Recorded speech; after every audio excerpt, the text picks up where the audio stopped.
could be. Hopefully it's what it should be. This is your boy N.O.R.E. What up, it's DJ EFN. And this is Military Crazy Raw Drink Champs Yappy Hour. Make some noise! Now, when I tell you, this man here is proving your point, the independent route, the IPO route. From what I understand, he wrote, produced, directed, along with the homie. We're gonna bring him in a little later. They took that route. They wrote it in 2008. And it's 2024. Hip hop is just one day older than him. So the man is out here, monkey foot in the game at 50 years old, doing what he got to do. All his comedy specials he owned, from what I understand. He pays for it himself. Marketed and paid for the movie himself. Is one of the illest sketch writers in the game. And I can keep going on and on. But in case you don't know, who the fuck we talking about? We talking about Affion Crockett! Now, it's two things I bet. Nah, fuck that. Before we go, say my name. I know. How do you say my name, nigga? Good all day. He's been drinking too much Affion. He's been drinking Affion. And you know what's crazy? Usually black people get your name right. It's like white people who fuck your name up, right? That's what's making me fucked up. I've been watching you for a whole week, and I've been seeing that. Say my fucking name. I'm dyslexic though. I'm like real dyslexic. But can I put water in the shot glass? Yeah, you can. We don't drink champs. Yeah. So listen, there's two things I bet on. One, that you would be on time. So there's no way he's not gonna. Man, you came a day early. 3:47. Because we knew your schedule. Yes. EFN knows you very well. Yes, but I understood, and I also bet that you would come in here on with bright colors on. So I try to get my light skin outfit on for you. Got you. You know what I'm saying? I try to get light skin. I try to get big birdish. So you know what I mean? That was the two bets? Yeah. No. The bet was that you gonna have on bright colors. Okay. Because I've been watching you on the tour run. You've been brightening it up. You've been seeing. You've been seeing the swag. How it goes down. Kelly Clarkson and all types of shit. I said this nigga on Kelly Clarkson. I don't even know who she is. That's how I know I'm hood. Okay. That's how I know I'm hood. I was like, who is that? But I had to watch. You know what I mean? But this movie, let's get straight into it. Yeah. At first, I felt like it was, what is that shit? Like the Ghost of Christmas Past. Like, you know how they show you. Like Scrooge. Like Scrooge, that's what I meant. So, yeah. So. Like past, present, and future. Right. For sure. Was that something, because that's something that I adapted. Am I the only one who saw that? No. Okay. Somebody else picked that up. Okay. This movie is definitely a combination of some of my favorite movies, even down to it being called a hip hop story. I wanted it to feel like a classic, like a Christmas story. A Christmas story, okay. Or on the music side, a children's story. Slick Rick. Slick Rick, of course. So there is that element of Scrooge. Like, let me show you what it was. Right. Let me show you where we are and where we possibly could go. Right. You know what I'm saying? Right. The journey of the backpack rapper talking to the successful hip-hop billionaire who may have lost touch with where the culture is currently because he's so far up in the private jets and in the office buildings that he doesn't really know. Right. Interesting. I'm going to go, where we at? You pick it, being that you're not drinking, you pick what I drink. Vodka or Japanese whiskey? Japanese whiskey. Let's go with it. We're going Japanese whiskey. That was very easy for you. You just picked the interview. I didn't hesitate. What are you talking about? Okay. So I'm taking water shots. One thing that fucked me up, researching you again this time. You were born in you was German? You moved man. North Carolina to Germany? I was born in North Carolina. North Carolina, and then you grew up in Germany? He told us this last time. Yeah, but I didn't remember. Like, what the fuck? How you don't remember when you talk to motherfuckers? You the one doing the interview. No, listen. I do a lot of interviews. You do. But I don't remember the Germany part. We spoke about the Germany part. We spoke about the Germany part, though? Yeah. Really? Yeah. I need to ask about that again. How much? Because Dusseldorf is one of my favorite places on earth. And that's the only place he ever mentions in Germany. No. And he probably knows Frankfurt, Hamburg, Berlin. Come on. But Dusseldorf is the only place you mentioned. Man, Dusseldorf was good to me, man. It was good to me, man. Yeah, you had some good. Yeah, it was. He had some good Dusseldorf. Yeah, he had some good Dusseldorf.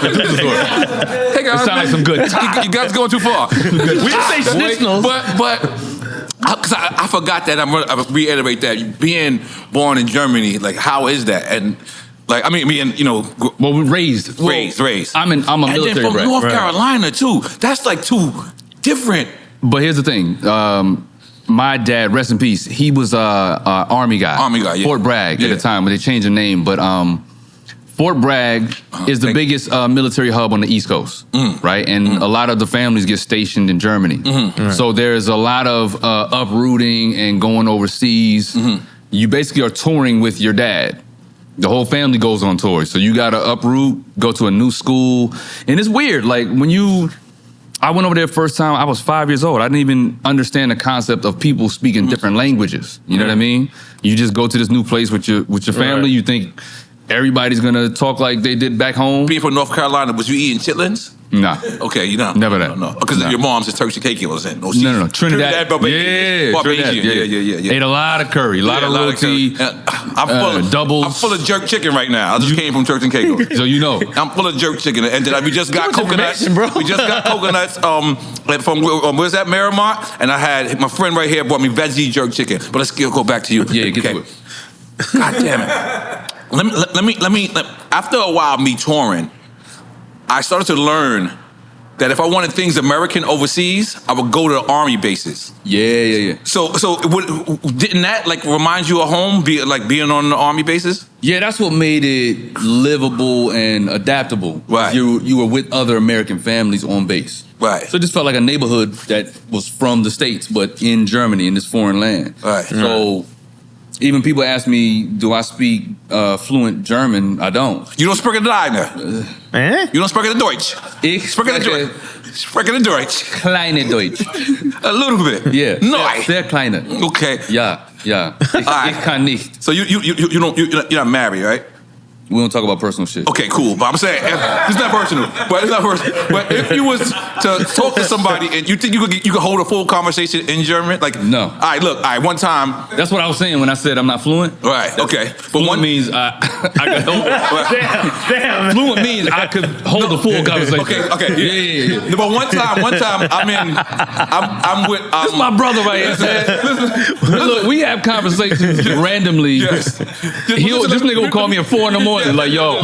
But is he fluent? Yes. I'm fluent. He is not. But one time, let me tell you something. He's full of fluid, though. One time, I'm working with Roc-A-Fella Records. I see my man there. We're going to bring him. I'm working with Roc-A-Fella Records. Roc-A-Fella Records, I didn't know. So they asked me to go to a fight. I didn't know the fight that they were in was what was his name? Makoto Mayorga. He had just signed to Roc-A-Fella, and he was against Tito Trinidad. And they sat me next to Tito Trinidad's mother, his brother, and his whole family. And at that moment, I knew that Roc-A-Fella was trying to set me up. I refused to go out. I said, I can't go against my Puerto Rican people. But what I had to say to myself, though, was, do I know enough Spanish to get the fuck out of here if it gets crazy? If you put in a situation like that, do you know enough that you can get to the door? I know enough to get to the door. Because I just want to see a black man speak German. Yeah, I know. I just want to see that shit. You gotta call Boris Kojo. He's fluent. He's actually German. Wow. Yeah. Boris Kojo. Oh yeah. Yeah, he's German. He got mad at me one day. I told him to relax. He was like, I don't like that. I swear to God. I was about to say where at. Okay, moving on. Yeah, I don't know about that. Moving on. Okay, I got mad notes. Okay. To Kanye.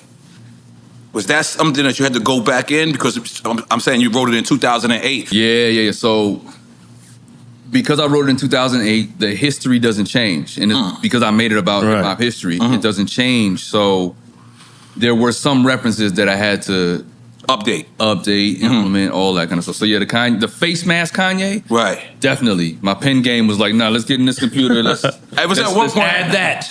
It was at one point I didn't know if it was him or not. Cause the voice was on point. He was yelling at the voice was on point. That's my man Savvy the Amusing. He does all the Kanye voiceovers online on IG. Right. So that's my man. I was like, yo, you gotta put the mask on and come do this role. Because you did you impersonated Kanye before with the red on your show. Yeah. So that's the thing. Like I can do the Kanye voice and I've done the Kanye impression, but I'm already playing 12 to 14 characters in this. I still haven't counted it yet. That's why I keep saying 12 to 14. The credits are crazy. Your name. Ridiculous, right? But yeah, why not spread the love to people that I know are like technicians? Even my man Dylan from that plays Eminem or Slim and them in the movie. Oh, okay. He does the Eminem joints on IG. Yeah. That was the same Eminem, DTG. the one with the white shirt, and then at the end, Yeah, same guy. same guy. But I've done an Eminem. I kept looking to see if it was you. I was like, Everybody thinks that, but I was like, is that racist? I have done. No, I've put on the white face before. Yeah, I've done I've done the Eminem impression before. And you've done the blackface too with Chris Rock. Well, there's no such thing as blackface if I'm black. So I just put on darker makeup, nigga. What the fuck is happening? Yeah, man. So yeah, I've done it. But yeah, I like to spread the energy out to people that can get down. Right. And really get down. Now, what is the significance of changing these character names that are based on real characters? It's kind of like my bizarro world of hip hop, right? To be able to tell the story, we know exactly who they are. But I just knew that the audience would be tickled by, and it proved to be correct when I watched the movie with a few different crowds. They love the name changes because it's just like kind of poking fun. Like we know who it is, but it's a creative take on the name, you know. And it also helps me to avoid anything legal. Yeah, by saying this is actually 50 Cent. Right. This is actually Jay-Z. You know what I mean? That scene with 50. Oh yeah. And Oprah Whitney. Oh yeah. On the Oprah Whitney show. Yeah. I feel like Oprah is like Oprah in real life. You think so? Yeah, I think. I think Oprah behind the scene be telling niggas shut the fuck up. But that's what we wanted. Yeah, we wanted to tap into what we thought people really are like, and you know what I'm saying. When they get to they breaking point. Just think about it. We most likely don't book guests, and guests come to us. And we've been only doing this for 8 years. Oprah been doing this for 28, 30 years. She'd probably be like, fuck you, nigga. Like on the behind the scenes. You never did Oprah? I'm sure she's got a couple fuck you niggas in there. Yeah, I respect in her that. DNA. In her DNA. Yeah, you don't get to that powerful position without having to tell a few people to kiss your motherfucking ass. Goddamn, let's make some noise for Oprah telling niggas to kiss her, man. Now, I'm gonna bounce around the place like a little bit, right? I know who you are. So, he said that like I wasn't supposed to know. Bounce around. Would you ever go?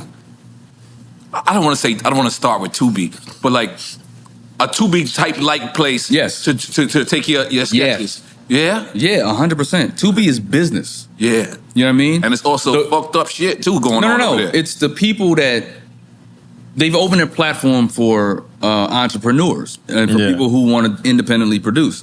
It's not Tubi's fault that the people's production value isn't as high as we're used to. You know what I mean? Right. So no, I would definitely do Tubi. Yeah, it's just a distribution outlet because they take it actually gets it to places. Of course, they take your movie if you film it on your iPhone. Yeah, like we could shoot a movie right now. Yeah, we're shooting a movie right now today. Yeah, on our phone. Yeah, right now. Yeah, right now. We'll put it on Tubi, and we can put it on Tubi. Yeah. So why AMC?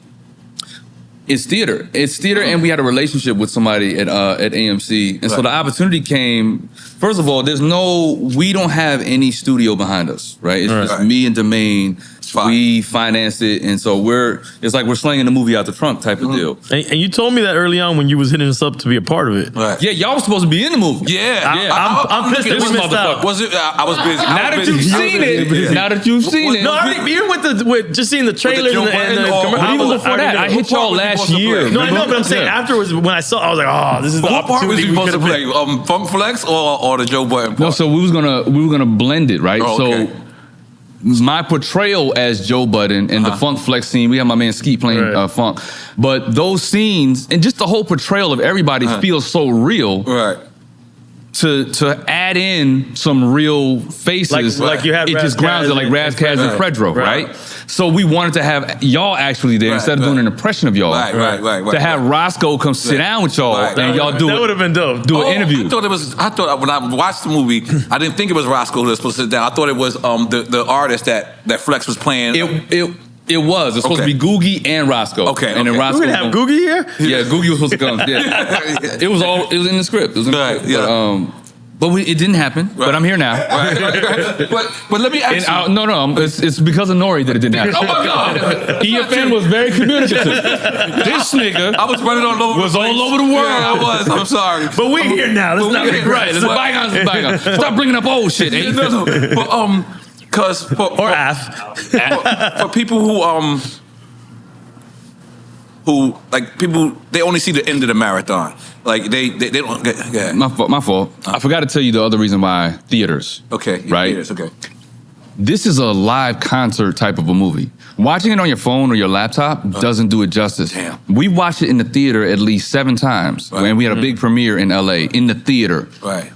The music in this movie Right. is real shit. Like I have real producers. All original, yeah, all original. All original, but some sound alikes. Right. Yeah. But we got real Easy Mo B, real producers, Yeah, Dem yeah. Joints, Yeah, the Focus, critics Ron watched that, Browse, yeah. my boy Ron Devin Browse. O'Bannon. We got a lot like real shit. Me and Domain produced some beats. We watched the audiences in the theater like, oh, like nodding, like they had a concert and shit. Right. Yeah. They're cheering at the end of the joint. So it's a different experience Right. to do it in the theater. So Right. that's the biggest reason why we wanted to do it in the theater. And then, like I said, we had the plug and we took it to AMC. And who doesn't want to see their movie in the theater anyway? 100%. Right. Yeah. Yeah, I just seen the Bob Marley movie in the theater. Yeah, I saw that. Yeah. The only problem is I want to smoke weed. Yeah. Yeah. It inspires that. For Yes. you. Yes. Yeah. So we go to New York. I can tell that Kool Herc scene was in LA. You couldn't fake that New York to me. Right. I was looking like that ain't the Bronx nowhere. Right. Well, what is the purpose of that? Purpose of what? Of like,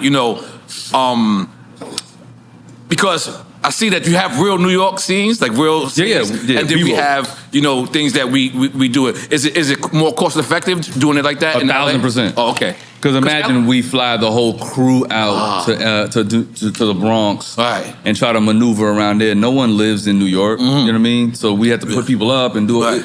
That's just way crazier. So we had to shoot in LA Right. because that's all I could afford to Right. do. No, You know what I mean? It was dope because I could tell. But only real New Yorkers know that. Like Yeah. some people watch it and they're like, "Yo, y'all shot that in New York, right?" Right. Right. No, I could tell the B-roll. I could tell the difference. You know what I Yeah. mean from when, because I had that skill since Seinfeld. None of Seinfeld was filmed in New York at all. Only Right. the B. I don't know if you know that. Nah. They also have a show called King of Queens. Nowhere near Queens. It's all LA. It's all LA. Yeah. Yeah. When I found that out, I start to see things like that. Yeah. But is it like when you started it in 2008? Right. Most of us, are kind of spoiled. You know what I'm saying? Like most of us with success are kind of spoiled, and if you don't get it at that moment, it's like the idea goes away, or you lose. You know what I'm saying? Like Right. You lose the enthusiasm. you lose the enthusiasm. Right. So did that happen, or how was this? It happens from time to time, but man, I'm a journeyman. Right. I'm here for the long road. Right. I've been in this game since '94. God damn it. So Since you had braids, all of that. let's not forget about I've Soul Train. We're not forgetting about that. Right? Def Jam, Soul Train, Apollo, all of that. But All there's of my been notes. guys and women that I've seen along the journey that aren't here anymore. You know what I mean? And that's not to knock them or whatever, but I've just always been locked into there's always tomorrow. Okay. There's always tomorrow. We're going to get it tomorrow. We're going to get it. And just work your ass off until you get to it. That's right. Let's make some noise for that, bro. You know what I mean? How did you go about picking who you wanted to be featured in terms of the artists in the film? It was whoever we knew we could portray convincingly. Most of these characters, me and Domain have already done parodies of them on YouTube. Right. You know what I mean? For years, since early 2000s, we were already doing the Jay-Z, the Kanye, the Russell, Tiger Woods. Tiger Woods. He was doing the freeway. Impression. So this was me wanting to write a movie that was like, all right, let's put all these characters in one place, but make it not feel like a spoof movie. Right. Let's lace a really dope message in here and deliver that message with comedy as the backdrop. You know what I mean? You know what was so dope about that? It was at times in the movie I couldn't tell what was real or fake. You know what I mean? Like how you was was redoing the story of hip hop, and then it automatically made me think that you was redoing all these stories. Like you had inside information about all these stories. Right. So I honestly could, and I'm an industry dude. I honestly couldn't tell what was official or what was like, you know what I mean, made to just be there. So it's a really, really, really, really fucking great movie, man. Thank you, man. Look, I appreciate it. So I think go ahead. for me, because I wasn't in the Bronx and I didn't grow up I didn't go to the Kool Mo D versus Busy Bee battle. Yeah, me neither. We know about it from YouTube. Right. We know the audio, right? And I've seen enough documentaries. I never went to the park when Herc was. I was born then. You know what I mean? So the whole movie, in a sense, is fiction based on reality and based on real events. Yeah, I like. You know what I'm saying? I like that. So that's another reason why we changed names. Because like, look, I'm not representing that this is the actual history. Right. Because I wasn't there. This is my reimagining of the history. And then from what I said and from what we portrayed, you can go do your research. And I have people doing that now. Right. Saying, I didn't know who Kool Herc was. I didn't know who this person was. Or I didn't know about this event. Was that a real thing? Right. So the same thing that you said is pretty much what the mission was for us. Right. Now the down low star is J Bum. The who? The down low star. Right. Or the whole movie is J Bum. The co-star. He's the backpack. He's rapper. like the guy who kind of makes it make sense. Yeah. At first you called him J Bum. He yells out the thing. He yells out to Russell, and I'm like, oh, this is one of them fucked up rappers that never made it. Yeah. And then you know what I mean. And they always have a bad story. Those guys, and they always have diss records. And But J Bum winded up being kind of like the hero at the end. Yeah. Like he went. Well, he ignites the hero in Russell. He's like the moral of the story. Freeway, exactly. Right. He's the catalyst, right? It's not saying that his point of view is right. Because remember, he's saying it's dead, it's fucked up. Right. He represents the old heads. Right. As we go along in the movie, we start understanding. Yeah, he said, look, I added myself to that, right? He ended with my white beard. We the old heads. And look, that's the thing. Old heads don't want to admit that we old heads. There's a fucking, there's a thing that happens, that midlife shit. I admit it, When you look in the mirror, you're like, God damn, my hairline ain't where it was 10 years ago. And so he represents that old head conversation. Right. But it doesn't start with him. Right. If you remember in the barbershop scene, the same conversation is happening. Oh, with the temptation. It's like a cycle. Between soul versus blues. Right. It's the same shit. There's always gonna be old versus young. And so what I hope to get to in the movie is no one is responsible for ruining it. No one is single-handedly responsible. We all are. As a culture. Right. As a culture, we're all responsible for where hip hop is or isn't. Right. Where black culture is or isn't. You know what I mean? So my thing was, I don't want to, place the blame, but the J Bum character is the catalyst to get them on this journey of discovery to find out what the real problem is. It looks like it's the young niggas first. I thought he was gonna be the mad rapper. Like, I mean, he kind of is. Yeah. yeah, you're right. He kind of is. He definitely is. He He is. Yeah. That's was. what he is. He's the backpack rapper. Right. The purist, if you will. Right. Okay. There's some layers in this movie, man. You know what I mean? I went in my shit. It's deep, man. It's deep. Okay. Let me go with my notes. I got this nigga going to his notes. Yeah. I stumped him. Yeah. You can't never shut this nigga up. Yeah. Okay. Now, did we talk about you being Chinese before too? Because that shit is just amazing. The randomness of this nigga's mind. Yeah, my grandfather was Chinese. Chinese Trinidadian. Yeah. Which is not I'm trying to uncommon in the figure out island. how. Exactly. Right. I'm trying to figure out what kind of food that tastes like. It's definitely curry. It's roti, chicken, and all that. Egg rolls in there though too? No, it was You said Chinese. doubles. No, doubles? Chinese Trinidadian. Chinese Trini is a different, yeah. Oh, meaning Like Chinese he's Jamaican, like Chinese, the but Chinese- He's born Trinidadian, in- but of Chinese descent. Oh, those Right. are ill, like Chinese Jamaicans. They ill too. Exactly. Yeah, they call him Chinese and Trini. Yeah. Call them what? Chinese. Chinese. Okay. Is a Chinese boy there, boy? Yeah, Chinese. Yeah. Yeah, man. So Where did you dig that up from? what? The Chinese part. No, because I was bugging. I revisited the Germany thing. We visited the China thing. Like he's German and Chinese? What was your mother again? Trinidadian. Trinidadian. Like that shit is just an ill. I thought I was exotic. Black. And We both Puerto Rican. exotic, man. Yeah, Talk I'm your black, shit. I'm black and Puerto Rican. I was like, he kind of Talk took your me exotic out. Like, shit. He kind of took me out. He's Chinese, Trinidadian, German, North Carolinian. This nigga's all type of shit. All of it. Word up. So what do you like more? Stand up? Because I know you took a break for 15 years. You said you wasn't doing that. But is it sketches or stand up? I like them all. Right. For me, it's just different ways to express. Right. Stand up is how I paid for this movie. So stand-up is a whole business model. Right.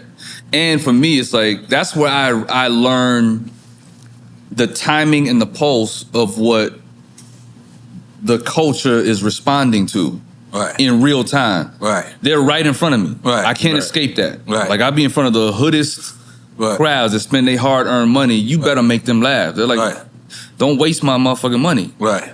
I don't even had it. I ain't had this money. I had to take my girl out. She was, you know what I mean? So I had to dig in to the piggy bank to get this. So you got to understand the mentality and respect the people that you're in front of.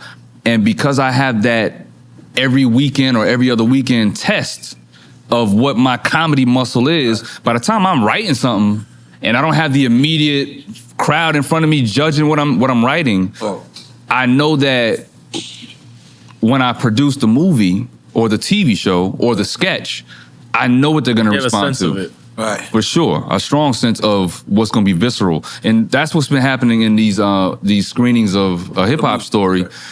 The shit that I knew they was gonna go crazy over, I see it happen. I know the rhythm, I know the timing, I know the next scene is coming up, and I know they're gonna flip out over the Cornel West. I know what they're gonna respond to. You know what I mean? Did Cornel West get mad at you? I never met him before. I don't know. I'm talking about. Has anybody responded to you? No. Or did you? For the most part, I mean, I don't know him, but I know everybody else. So you communicated with everybody that I ain't communicate with them all, but I know them all. You know what I mean? Yeah, because you made but for the most part, put his legs in the air. It was very uncomfortable. But we just spoke to Russell last night. You know what I mean? But yeah, that's no. You talking about Cornel West? Yeah, I remember. Cornel West. Yeah, Cornel West. I was like, damn, don't do the black professor like that. I look at it like the dude like that. That was the only part. I was like, wait a minute. Look, I say this. Out of all the people in the movie that I portrayed, I'll take my chances in a fight with Cornel. You know what I'm saying? I'll take my chances. But, you know, respect to the OG. But I think I might be a little faster than him, so I'll run away. Now, in some of these cases, wouldn't it make sense for, like, Joe Buttons to play Joe Buttons, or nigga, that's what I was trying to do with you. Okay, yes, man, it would have made sense. It would have made total fucking sense. It's funnier if I portrayed Joe Budden though, right, and then you play yourself, and then you know you bounce off the fake Roscoe. Right. You know what I mean? Was that Beijing that you had on? Oh yeah. It's all the Beijing, the beard, makeup. Because I had no facial hair the whole movie because I had to play the Roscoe bald head, all that. So that my makeup artists, Quelly Calderon and Karen Rhodes, they did hair and makeup like nobody's business. Wow. It was crazy. Wow. So hold on, I'm curious. What did you like about it? What did you seemed really excited when I sat down because you had just watched it. So what resonated with you? It got deep for like I thought the moral of the story and kind of like what you were trying to get across. It got a little deep, and it towards this half I'm in it. And I'm kind of serious now because it's deep. But then I started having these laugh out loud moments like the Cornel West was ill, the 50 Cent, Joe Budden, and it kind of like. It brought something that was getting deep and serious to a humorous place. So I think it married those two things together really well. So it blended. Yeah, especially for like a hip hop purist or for someone that cares, you know, like for sure. You're like, we need this, but we need to laugh at this as well. For sure. Yeah, I call it the spoonful of sugar method. Like we can theorize and do all kind of debating and all that, but at the end of the day, what always brings us together is a good laugh. And good music. Right. So this movie has all of it. You know what I'm saying? Now, have you ever thought that comedians be out here acting like rappers? In some cases, worse than rappers.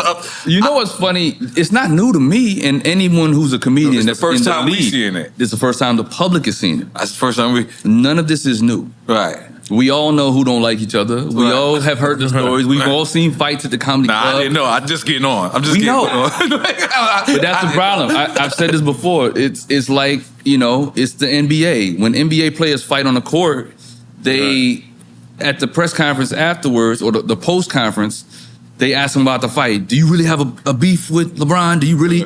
And they always say the same shit. No, it's just trash talk. Yeah. It's part of the game. I respect his game. He's very competitive. That's just what it is. You know what I mean?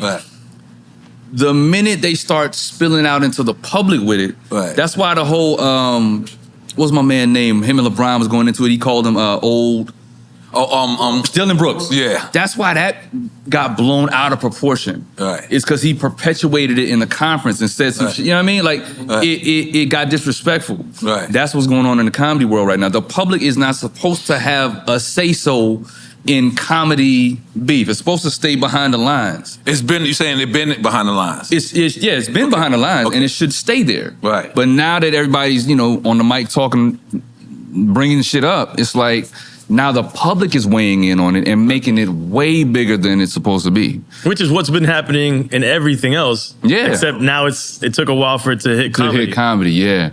But Cat has always spoke his mind. He's always said these things. When he used to say them, the audience would call him crazy and that he was on drugs. Now the generation has changed a little bit. The audience is a little different. They're here for all the smoke. They want to hear that stuff. Right. So now his message is resonating with them, and now it's getting out a little more. Monique, same thing. Like, at the end of the day, it's not a public conversation. I don't live by that code. I stay silent. If I don't like you, no one in the public will ever know it. Because I remember it was one Sunday, I believe it was during COVID.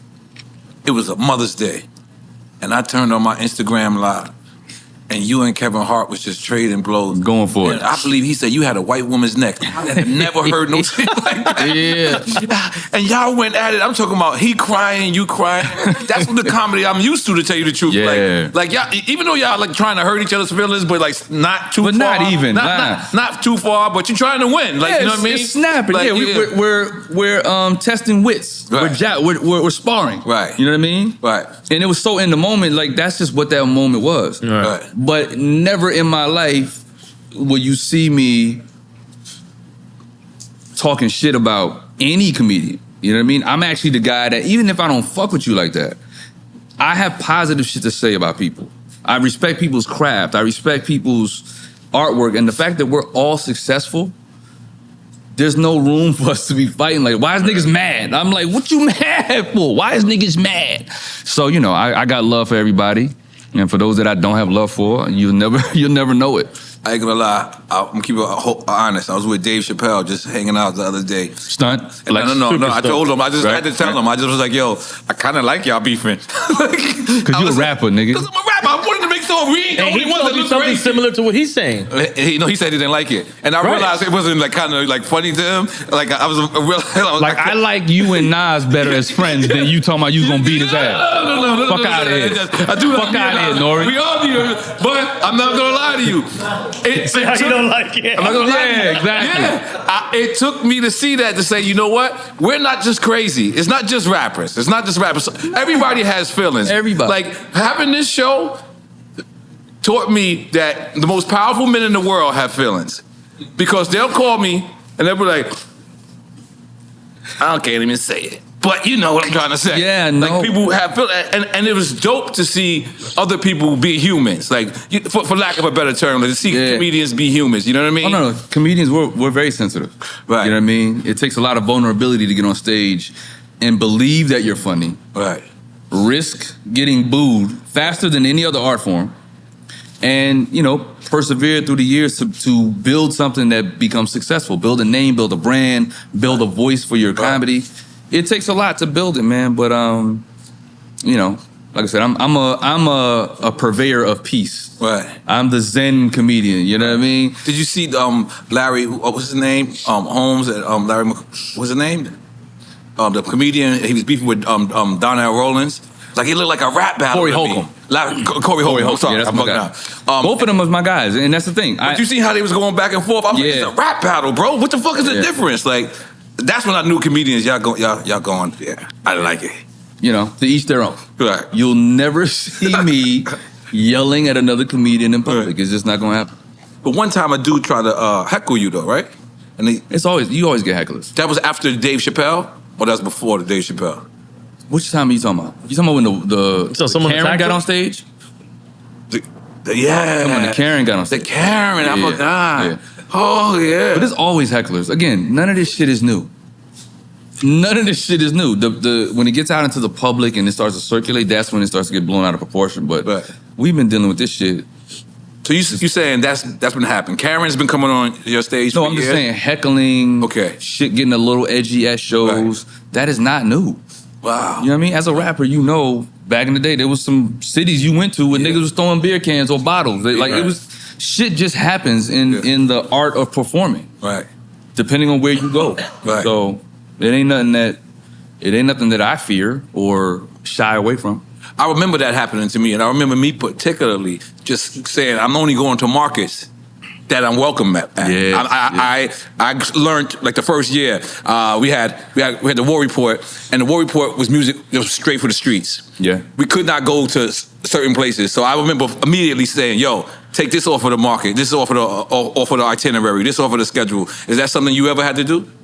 Yeah, I'll do it for if I don't trust a club manager or if I feel like they was disrespecting me and my team, I just won't fuck with them. I won't go back to that city. I won't go back to, not the city. I won't go back to the venue. Okay.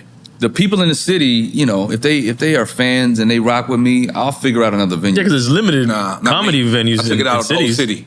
To a degree, yeah. Right? If I ain't make it, you take it out on the whole city? I take it out on the whole city. Yeah. Now you going back. Fuck them. You blame the whole city. Everybody guilty. I don't care. Nah, I love my fans. Especially when I had the #1 records, because it's like, when you have the #1 record, it feels like, I'm the #1 dude. You know what I mean? Like, you supposed to. And you get saucy when you get the #1 shit. No, but it's the truth. And then you go some places, and then people are looking at you because, you know, I'm realizing this record is just getting there. It's a regional record. It's just getting there. Right. But I'm thinking I'm already there. Man, I'm #1. Motherfucker, what the fuck? Right. These motherfuckers are sitting there looking at me. I'm like, I never take this off. Take this off of this shit. We are never coming back. Yeah. I take the promoter out. I take it out on the club. The bartenders. Maybe not the bartenders. They always been cool with me. Sometimes it's how the show was set up, though. Yeah. Sometimes it's who you're with. They might just be really big fans of that person, and then they don't give a fuck about who's coming on the stage before them. Yeah, I only do that on certain things. But we got a game that we play here. It's called Quick Time with Slime. But before we do that, we want to give you your flowers. So I get more flowers? Yeah, yes. Hey. They spelled my name right the first time. So just so y'all know, I got 2 of these at the crib. That's right. One of them is spelled wrong. My last name is spelled wrong. But they were gracious enough to send me a corrected version. Yeah. And I can tell that's Mr. Lee's doing. You think I speak fucked up. You hear this nigga? He said, Affion Crockett? Yeah, so we're going to play Quick Time with Slime. You guys sent that? Oh, not yet? What do you mean, not yet? Oh, yeah, all right, cool. I got a couple. Yeah, let's go. I'll put this right here. The movie's out. It's already out, right? So the movie's already out. We did a soft launch, only 159 AMC screens. So let me educate people on the business of it. Most people think that when you see a movie, and especially with what we put into the production value, they just think, oh, this shit is gonna come to the theater right by my crib. Right. It's gonna be on streaming next week. Right. Oh man, this shit is lit. It's up. Right. That's not how it works, right? Again, there's no studio. It's just me and him. Most studios have a budget for marketing and placement and all that kind of stuff. You have to pay per screen to house your film there. Damn, I didn't know that. Right? So again, all of this is out of my pocket. It ain't, you know what I mean? I ain't sitting on no motherfucking leprechaun pot of gold type of shit. It's just me investing in the business. So I spent the money on as many as I could. Right. And I said, all right, that's enough for where we are. Right. And then we're gonna have meetings with other companies to widen the net and of course do figure out the streaming deal as well. But it's not as easy as people think it is. You know what I'm saying? And the theaters have to approve your movie. Right. If it was coming from a bigger company, a big name, of course they'd be like, yeah, by all means. And that company has the budget to just put the movie in whatever theater they want. Right. But because it's us, it's a little more scrutinized, and they can fine-tooth comb it and say, we don't want that movie here. Right. There's no track record of me and him as producers with that theater. So it's a lot of elements that fill seats. I mean, that's what they care about, and that's fair. That's business. We totally get that. You know what I mean? They want to make room for the cartoon or the big action hero movie that's gonna bring the people into the theater. So that's just a little bit of the business side of it, so people understand. Like, it's not just as simple as, man, how come it's not playing in Detroit? Right. They didn't approve it in Detroit. We couldn't get it in Detroit. But if it performs well in the ones that it's in now, will it expand into more theaters? Yeah, and that's been happening. So it opened last Friday, right? The 23rd. The 23rd. Okay. And yes, a lot of the screens, especially in the bigger cities, New York, LA, we've been adding shows. So it's been a really decent few days in the movie. But the biggest part about it was us watching the audience's reaction to it. Like, they already gave us 90% on Rotten Tomatoes, which is a hard ranking that's system. dope. You know what I mean? So the reaction has been consistent, damn near 100%. Everyone is saying it's a brilliant movie.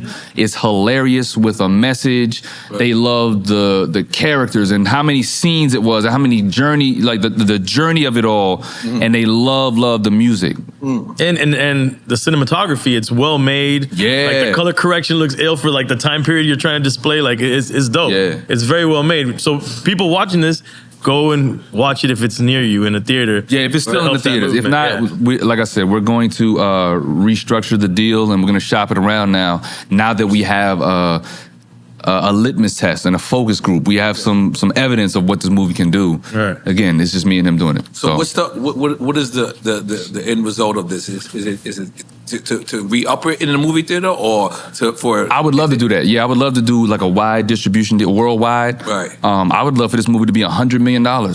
You know what I'm saying? Right. It's worthy of that. Right. You know what I mean? Compared to Bob Marley. Bob Marley's about an icon that we all know. Right? Hip hop is iconic. It's a culture full of, the movie has icons in it. Right. So it's like we have the same appeal as that. Not to say that, no disrespect to Marley at all. And I know those producers as well, and I love the success that they're having. Right. But we would love to be able to have our film in that same type of conversation, or that same type of success rate. You know what I mean? Right. Is there a business model where a big studio comes in and says, you guys are performing well independently, we're going to come in and partner up with you? No, absolutely. Yeah? Yeah. Yep. But again, we proved ourselves every step of the way with an independent movie. You prove yourself. Right. And it's a different model. Not everyone is doing it this way. Right. Most people take it directly to a studio when it's still on the script, when it's still on the page. And you may give up a ton of ownership. Most of the ownership of it. Right. Once you take money. Yeah, exactly. Yeah. So he and I own the whole thing. People have notes and they want to tell you, let's do this and let's do that. And that's the rewrites. thing. We made the movie we wanted to make. Right. From front to back. So that's another thing. Like, we made the movie we want to make.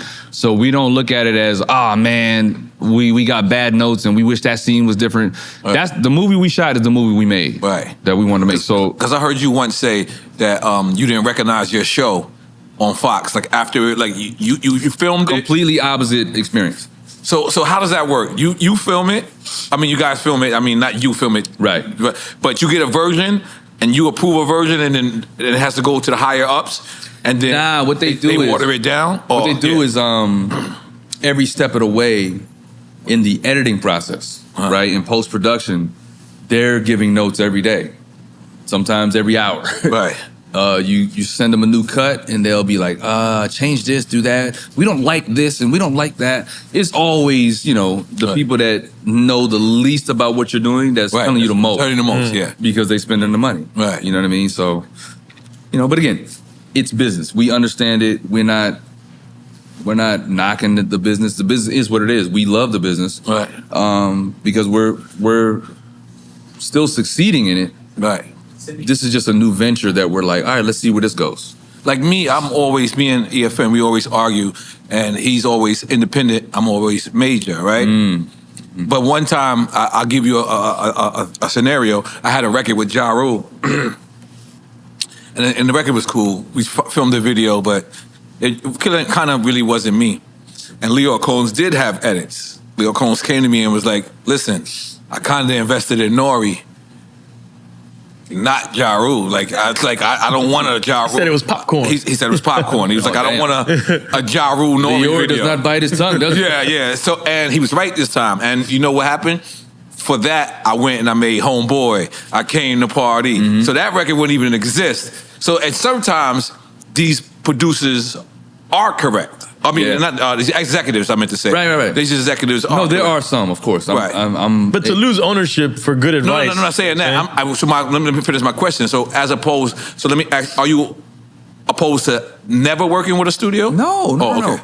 All I'm saying is this is something that we decided to do because we were passionate about it. We had a vision for it. Right. And I had the money to be able to get it going. Do it your way. So, yeah, to do it my way. I'm still in Hollywood. I still, work for other projects and audition and do all that kind of stuff. Right. I still do all of that. But when it comes to independent filmmaking, this is the film that we wanted to make. And it could change our lives based on how we've had to do things in the past. You know what I mean? Now, you said something in the past, too. You said that Hollywood could be a little racist. You said because there's never been a black man to play Batman. Right. And then it wasn't rumors of him playing Batman, but it was rumors of a black man playing James Bond. Yeah. I feel like that's because of you. Nah. You don't want that? You don't want... I'm giving you those That's not props. because of me. No, I'm saying because there's... I'm saying you said it, and I think Hollywood is like, you know what? That'd be cool to have a black James Bond. I may have said it in jest. Yeah, but I think it's coming true. Maybe voices like yours, you're a part You of don't want that those voice. props? Yeah. I'm giving you those props. Just take them. Just take them. Just take them. Nah, I think I would rather, because they was approaching Idris Elba. Yeah, to be... And everybody was saying that they wanted him to do it. He got the But accent already. I understand his mentality on it. He's just like, why do we always have to do the black version of what they created? Why don't we just create our own, like he did with Luther? Right. You know what I mean? Wait, he said that? I didn't know he said that. I'm paraphrasing. Okay. Right? But he was like, nah, I would rather focus on Luther. Because he keeps getting asked if he's going to do the James Bond thing. And his answer as of right now that I know of is no. That he doesn't, he's not interested in doing that. You know what I mean? But again, I don't want to speak for him, but that's the understanding of it. But that's my thing too, is like, look, we are very creative. We don't have to rehash anything or, be the new black version of this character that's been in their world for a long time. I think we're creative enough. We could come up with some fire. I think I'm 50-50 on that. What if I grew up being a fan of Flash Gordon and I just want to see the black Flash Gordon? Yeah. Ain't nothing wrong with that. Look, there's nothing wrong with That's it. the whitest character. I just like to push the culture to be more creative. That's all. Right. You know what I mean? I don't always like to see a remake. Yeah, I agree. Like, I don't want to You know see a what I black mean? Ricky There's too many remakes. You know what I mean? Like, I get that. I It's get a that. shitload of remakes right now. So, it's all love. But It's out. Is there any character you like to play? That I would like to play? Yeah, besides the comedian. Oh, for sure. I mean, I'm working on my action star, leading man energy now. That's where I'm going next. Yeah. You know what I mean? I'm not the guy who's one-dimensional, Right. you see this from the movie. Like, I played 1,000 niggas at this joint. So, but I want to be very clear. Me and Domain are actual filmmakers. We're not just, hey, let's do this spoof movie because it's some cultural shit and do it because it's an easy play. Let's put this film out. Let's succeed. And then let's go into our sci-fi bag. Let's go into our action bag. Let's go into our kung fu bag. Like, we are filmmakers. Yeah, I got a sci-fi movie. I want to smoke weed in space. Domain, write that down. Write that down. I always felt like... expect you to go. Guess what I did? I did expect He set it up like it's about to be like that shit. Yeah, like, because listen, just think about it. There's been a lot of space movies. But even one of my favorite shit on Netflix is a thing called Space Force. You never seen it? Nope. I heard of it. Is it a movie? It's a comedy, isn't it? It's a comedy about... It's like a fake Star Trek, like a spoof on Star Trek, isn't it? I wouldn't say Star Trek, but it's like, what's this guy's name for 40-Year-Old Virgin? Paul Rudd? Steve, that dude, yeah, the dude from 40-Year-Old Virgin, right? Yeah. So he's like the general. Yeah, I don't want to say Steve Carell. Yeah. Gotcha. Yeah, it's like it's dope. It's dope, but it's like in space, and it's like, all right, like. And that's what you want to do, but smoke weed? It's like, I felt like that's what's missing in that I felt one. like nobody smoked bud in the space. Like, I think He wanted a dispensary in space. Cheech and Chong did those movies. Did they do that? Yeah, but they did it Not back in space. then. I don't think they did a they space ain't like, one. yeah, He want to do the new version. Yeah, the new version. That new Yeah, shit. They catch beef with China. China run over our flag. It's America against China. Like in space? In space, yeah. Like, this is real shit. They run over our flag. Fly or run? Wait, the moon? Like they're on the moon. Yeah, they're on the moon and the flag. This is real shit. It's in the thing. So the American flag is there and China just runs it over. So the people in America, yeah.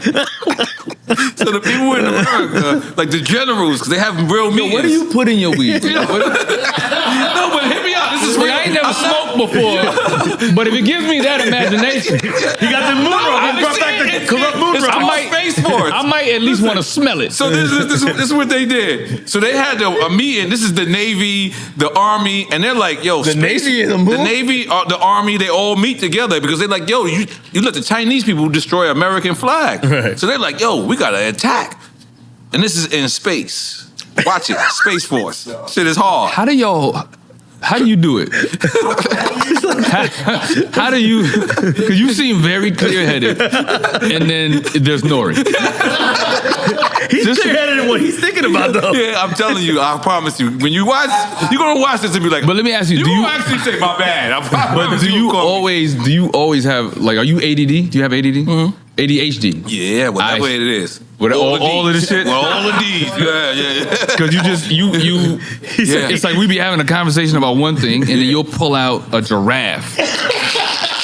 Like, where the fuck did giraffe come I love from? that. It's gonna be in the promo. It's gonna be in the promo. You killed Getting that. humped by a cockroach. You killed that. Like, what the fuck? I loved every second of that. Thank you. We doing a quick time That was to actually a slime? compliment to me. I don't know if you knew that. All right. Now it's quick time. No, it to wasn't slime. a diss. It was just, I'm just trying to It was a understand. compliment. I'm understanding how your mind His thought fires off. process. Yeah. Because it's just so much things Look, going through. I'm doing part two. Yeah. I'm studying. Go ahead. You gotta. I'm studying. Really? Are you really, though? Is that serious? Or no? Wait, what? Wait, what happened? Okay, yeah. Oh, he's gonna have Are we- to have What? Yeah. Who's gonna have your shot? You want to bring anybody in? You want to bring anybody in? You want to Hey, bring one man, of your can peoples I- in? can I to tell have him a what shot? Yeah, tell him to come in. You gonna be the designated drinker now. Who you talking about? You want one of your peoples to be the designated or drinker, bring or you them want on one of then. our peoples? None to of be us drink. None of y'all drink. None of All us drink. So we're gonna. You want Sonny? Oh, Tonio. Tonio. Oh, Tonio You want to drink. drink? Okay. Oh, come on, Tonio. Come on, let's go. Bobby, OG you OG gotta give us one of in the those building. speeches. We need a big speech, man. Yeah. I was happy the Latino gave a good speech. Give him Yeah. Give him a chair right there, Mr. Lee. Come on. a chair. You're Dominican. Yeah, give him your chair. You're Dominican. Come on. Dominican to Dominican. Yeah. That fade the black scene. Yeah. That was the Fade the Black scene. Yeah. No, because Fade the Black, Jay ain't have dreads. No, but we did our version of the newer version of that energy. Okay. Yeah, you can't do that kind of music, Jay. You can't do that. It's sending a He's like, different what are you message. talking about? This is my rhyme. Jesus, my rhyme. I send slugs that are bigger than you through your passenger side door. UPS ground, you sign for it. I'm telling these niggas to be delivery men. That was hard. That was hard. You So make people remember- want to do Quan. You can say one or the other. If you pick both, your man drinks. You played this last time, right? Yeah. Your man drinks, but we drink with him. We don't leave him out there. I've been waiting my whole life for this moment. Okay, all right, cool. Shout out, first of all, shout out to Tonio Skits. He's king of the Miami homie. comedy. That's the homie. And when I called him, he was like, yo, I'll be there. He flew himself out to LA. Wow. He showed up on set. He knew his line. Like, the dude is a professional, man. He really rocks out, and he has his own brand. Like, this ain't no, like, me putting him on. Right. This was him saying, nah, I want to be there for this moment of the theater. So Now- shout out to Tonio. Not only is he a professional, Yeah. but he's professionally drinking for you right now. No doubt. No doubt. Okay. Kevin Hart or Cat Williams? Who put Caddy Williams, yo? Take a drink, nigga. I speak fluent, Mr. Lee. Oh, this good. What is it? I knew exactly what he meant. But look, I got some Mama Juana. Okay. No, mama, I want to chill. You said chill, bro. Bring me. Yeah. Okay. A little personal for you. Tupac or Biggie? Take a drink. That's it to him. A personal Mama Juana for you. Thank you. I need more drinks because I don't. No, it's gone. But what do you want to drink? You don't have to drink that if that's what you want. Whatever you got. Yeah, because we got. We in drink channel. We gonna drink. Okay, yeah, because. Yeah, you can drink whatever you want. Try it. Shake it. Did you shake it a little bit? Shake it a little bit. You know I that thought I was Mama going to let them take that home. No, whatever you want. You can drink it now, take it home. And because we got more. We got shots for you. I'll take this one. I like this one. Put that shit in his cargo pocket. Like, you ready? Keeping it. Showtime at the Apollo or Soul Train? Showtime at the Apollo. Why? Because Apollo came first? Apollo for me has it just has a different rawness to it. And because I danced on Soul Train, right. I understand how exploitive Soul Train was to the dancers. But and you was disappointed when you got to Soul Train because it wasn't the Soul Train that you knew it? I already knew that it wasn't that. What I'm saying is, for years, they, for the whole run, they never paid the dancers. And the dancers are what made Soul Train. You know what I mean? And, I understand the legacy of Soul Train. It's legendary. It's iconic. But the principle of not paying the dancers and seeing some of these people that I still know to this day and they're not financially well off, I think it's not right. So I would go Showtime at the Apollo. Yeah, but hold on, you fucking up my childhood. So you mean to tell me all these years of me watching, nobody got paid? Them people walking down that nobody got Nothing. paid. Doing Not a minimum anything. Cold fried chicken. Damn. Mm-hmm. Wow. Damn, that fucked me up. Okay, but did it Apollo pay? No, I mean it's amateur night. So amateur night, but it's a different muscle. Okay. Yeah, it's a different system. The dancers on Soul Train were regulars. Okay. You know what I mean? Right. Every week you see these people, they became names off of it. Yeah. So it was great exposure, but they didn't pay them. Right. And them socks that you had on amateur night. My white socks? The white socks. Yeah. Was those the Michael Jackson that had glitter in it? Nah, it was no glitter. Oh, it was glitter. I kept focusing in. I'm sure that was Walmart or something like that. Okay. Oh, really? Okay. Yeah. Okay, all right, come on. All right, sketches or movies? I would say movies. I love sketch, but movies gives me the range to stretch out that muscle. Right. Pause.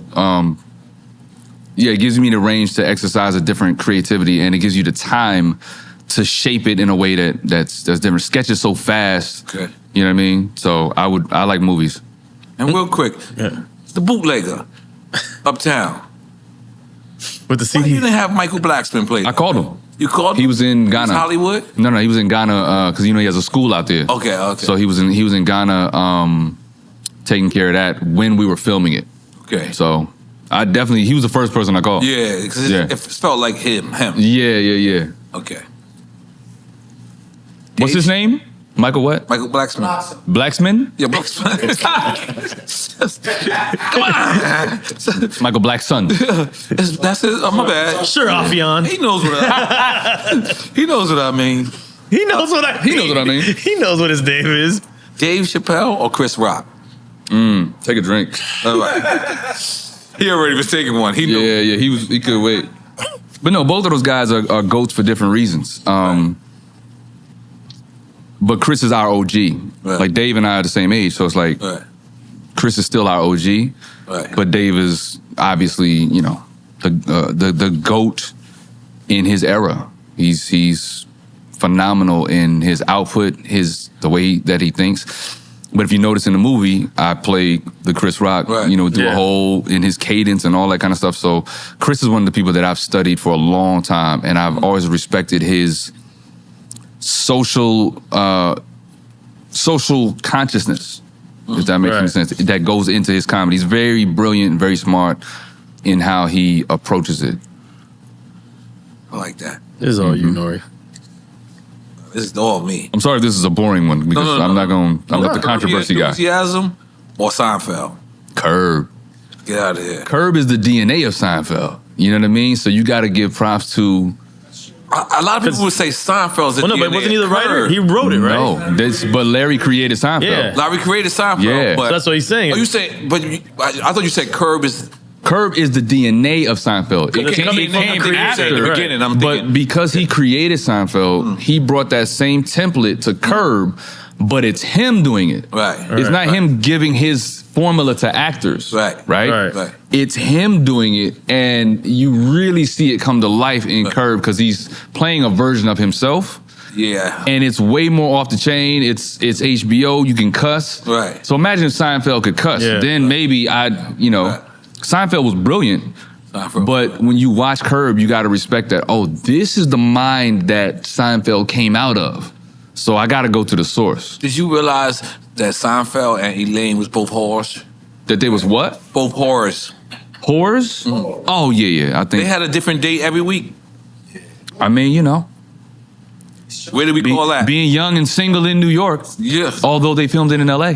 Yeah, although they filmed it in LA. Yeah. I watched it because I love it. So I go back and I revisit it and I'm like, I didn't peep it. They were whores. She was very promiscuous. Yeah, she was smashing everything. I would have cracked. Yeah, and was talking about it too. Like, yeah, I smashed him. I ain't really like his shit. They hooked up in it, right? She smashed Seinfeld too. Yes, Yeah. but in all, because we can't be sexist. So was Seinfeld. Right, you said both of them. I emphasized, He doesn't remember. I emphasized Elaine just now. No, you said they were both hoes. Yeah, no, but I just said like Elaine. But I just want to say, No, you said them Seinfeld both. was just as guilty. Yeah, you started out with Why? Go ahead, E. No, the next one, But you don't think he could read that? You don't think he's speaking the English? Haunted House or Soul Man. I'm gonna go Haunted House because that's the Ray character. Even though people love Lester, Lester, the molester, The court jester. court jester. other rap niggas unmastered. The master. But yeah, a Haunted House because Ray that. I went and shot that scene for like a couple hours. I never knew that thing was gonna live on like it does. Like I be having little white kids come up to me like, I don't give a fuck, Keisha. Like, that is weird. That was the first time in that movie. I heard somebody say, "Fuck the kids," and people. Bernie Mac. For it, yeah. No, Bernie Mac. Man, fuck them He was kids. like, "Fuck them kids." I said, "Holy shit!" And Yeah. people actually was like, "Word up." Yeah. It's like, "Holy!" You felt him when he said Yeah, I that felt shit. them, and now then I saw Earthquake say that on his special the other day, and I was like, "Holy shit!" Like that's cool now. Yeah. To say "fuck the kids," I never knew that. Yeah, you can say it. Yeah. Okay. Say it out loud. Okay. MOP or Mobb Deep? Take a drink, nigga. Yeah. This is a great game for Tonio. Outkast or UGK? Why would you do that, man? Shout out to my man Bun. Shut up. Real Burgers. But I listened more to Outkast growing up, so I would say Outkast. That's cool. Okay. Got stopped at the mall the other day. Heard a call from the other way that I just came from. So nigga was saying something, talking about, hey, what's up? Remember me from school? Nah, not really, but he kept smiling like a clown, facial expression looking silly. Then he kept asking, what kind of car you drive? I know you paid. I know you got buku billfolds from all them songs that y'all done made. I replied that I done gone through the same thing that he has. True, I got more fans than the average man, but not enough loot to last me to the end of the week. I live by the beat like you live check to check. If you don't move your feet, then I don't eat it. We like neck to neck. Yes, we done come a long way like them slim ass cigarettes from Virginia. This ain't gonna stop, so we just gonna continue. Me and you, your mama and your cousin too. Rolling down the cliff combo. Coming on the damn Cadillac door. Boom, boom. Me and you. Now this one, I'm very curious. I don't know if this is a regional question, or if this is a legendary question, or just a classic question. NWA or Wu-Tang Clan? Take a fucking drink. Yeah, I could never. That's both. Yeah, I could never. Both. Listen, man. I'm picking some. The amount of influence that both of those groups had, West Coast. I mean, NWA was West Coast. They were before Wu-Tang, but they had influence on everybody. Yeah. And there was no real, even though they was straight out of Compton, the level of skills, and that's kind of what the movie points to as well. When they came out, even though they were from a different region, it's not about the region. Right. They still had the formula of having skills. They had rhymes. They had ill beats. Yeah. So we all rocked to them. We didn't care where they were from. We were big fans of them. And then Wu-Tang, they just in a whole, they're aliens, man. Yeah, both are movements. Both are for sure movements. Right. You know what I mean? So you respect. Every MC was crazy with it. Right. Nah, yeah. And shout out to NWA and Wu-Tang. Can we just give it up? Yeah. And shout out to Snoop. Snoop is, son of NWA in a sense. You know what I mean? Yes. You're definitely on that tree for sure. My brother, and rest in peace, Snoop, brother. Exactly.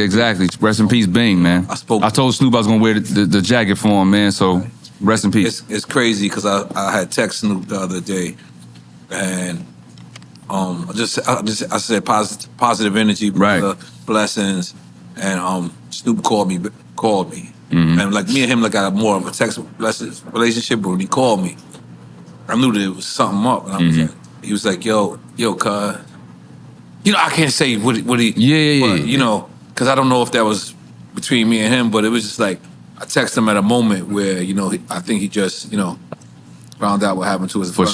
For sure. Rest in peace to Snoop's brother. Yeah, no, he called me around that same time, because when it happened, at the same time he found out about my movie, right? Wow. So he asked me, he's like, man, could I please see a screening of it just before it hit the theaters? Wow. He's like, man, is there any way I could see it? I just need a laugh right now. Wow. And I was like, anything you need. Of course. You know what I'm saying? So he's a big supporter of mine anyway, but in that moment it felt good to be able to have something that could ease some of the pain for him, I mean, that's something that I wish comedians, y'all know that more of is we need y'all to make fun of not that, obviously, but we need to laugh sometimes when you're going through turmoil. Yeah. You need to go look at something. You need to go, you know what I mean, and just laugh. You know what I mean? Like that shit is real. Well, that's one of the biggest compliments I've ever gotten and consistently get. Yeah. Is people saying, man, you helped me through the pandemic. That's what's up. By going on IG Live and acting silly, or your movies, or your wilding out old episodes.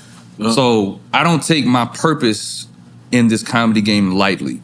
I respect that. Which is another reason why I will never talk bad about any other comedian publicly. All right. I don't care who it is. I actually I got love for Cat. You know what? I haven't told any of these stories, so I'm gonna do it here on Drink Champs. Can I do that? I would love it. Cat Williams. We started out on Wild 'N Out. That's where I met him. I've seen Cat's heart at work. We was auditioning for the network, right? This is at the end of auditions when everybody's kind of like, they chose all the people that they want as possibles. And they get us all in a chemistry kind of a read. You said network, you're talking about MTV. MTV. Okay, continue. So they get us all in a chemistry kind of a read where we're all there. They mix and matching us. Let me see Affion and D-Ray do these jokes. Let me see Affion and Corey Holcomb do these jokes. Let me see how they bounce off of each other. We were there all fucking day, and we couldn't leave because it's an audition. We don't know when they're gonna call us back in, call us whatever. And this is at a time when Cat had the Money Mike had already happened the Friday after next. Yeah. He was touring. He was already making a little bit of change at the time. So out of all of us, he had more money than all of us, right? He sent his driver to McDonald's and came back and fed everybody that was there auditioning. Wow. Right? He didn't do it for no accolades. He just was like, people was like, thank you, Cat. He was quiet about it.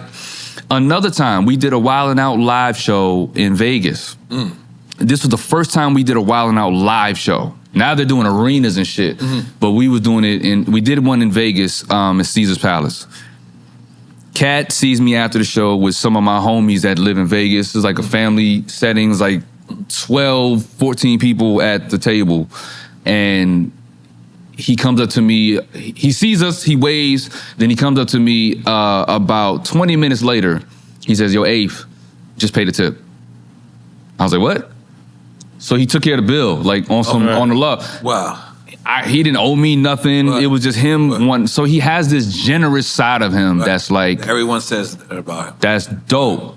and he doesn't want accolades for it. Wow. I've seen him throw cash up in the air on Wild 'N Out, you know what I'm saying? And everybody grabbing for the cash. So he has a very giving heart. Right. Cedric the Entertainer. Obviously, he kills it in this movie. Yeah. Biggie. One of the nicest niggas ever. Right. Right? He's always been gracious with me. Right. Well, I remember when I first moved to LA, he was like, man, take my number down. If you ever need anything, just let me know. Most superstar guys don't do that kind of shit. You know what I'm saying? I know Cat went at Ricky Smiley, but Ricky Smiley is another guy who early in my career gave me a lot of gems. He was already a superstar. I called him up. This was before I moved to LA. I said, man, I'm doing this show at my college. We really need a big comedian to come down. Would you do it? That nigga was like, of course. He showed up immediately. I'm not nobody at the time, and he showed up. So I'm just going down the line of everybody that's involved in these things. Earthquake is the first person to pay me any money in the industry. In Atlanta, when he owned the Uptown. that club? Yeah. The fancy Uptown that was in off Peachtree in Buckhead. Earthquake is the first person to pay me any money. He saw me doing stand-up in Charlotte, North Carolina. He was like, yo, you need to come down to my club.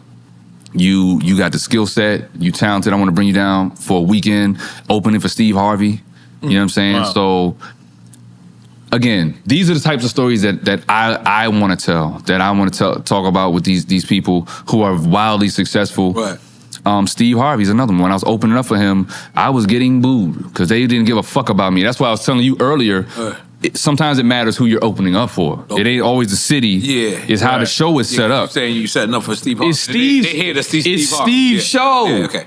I'm nobody at the time. They don't know nothing about me. I'm just a local comedian opening up. And they were just sitting there looking at me like... to the point where if you know anything about a stand-up comedy club, when the headliner leaves the stage after their performance... Everyone else leaves.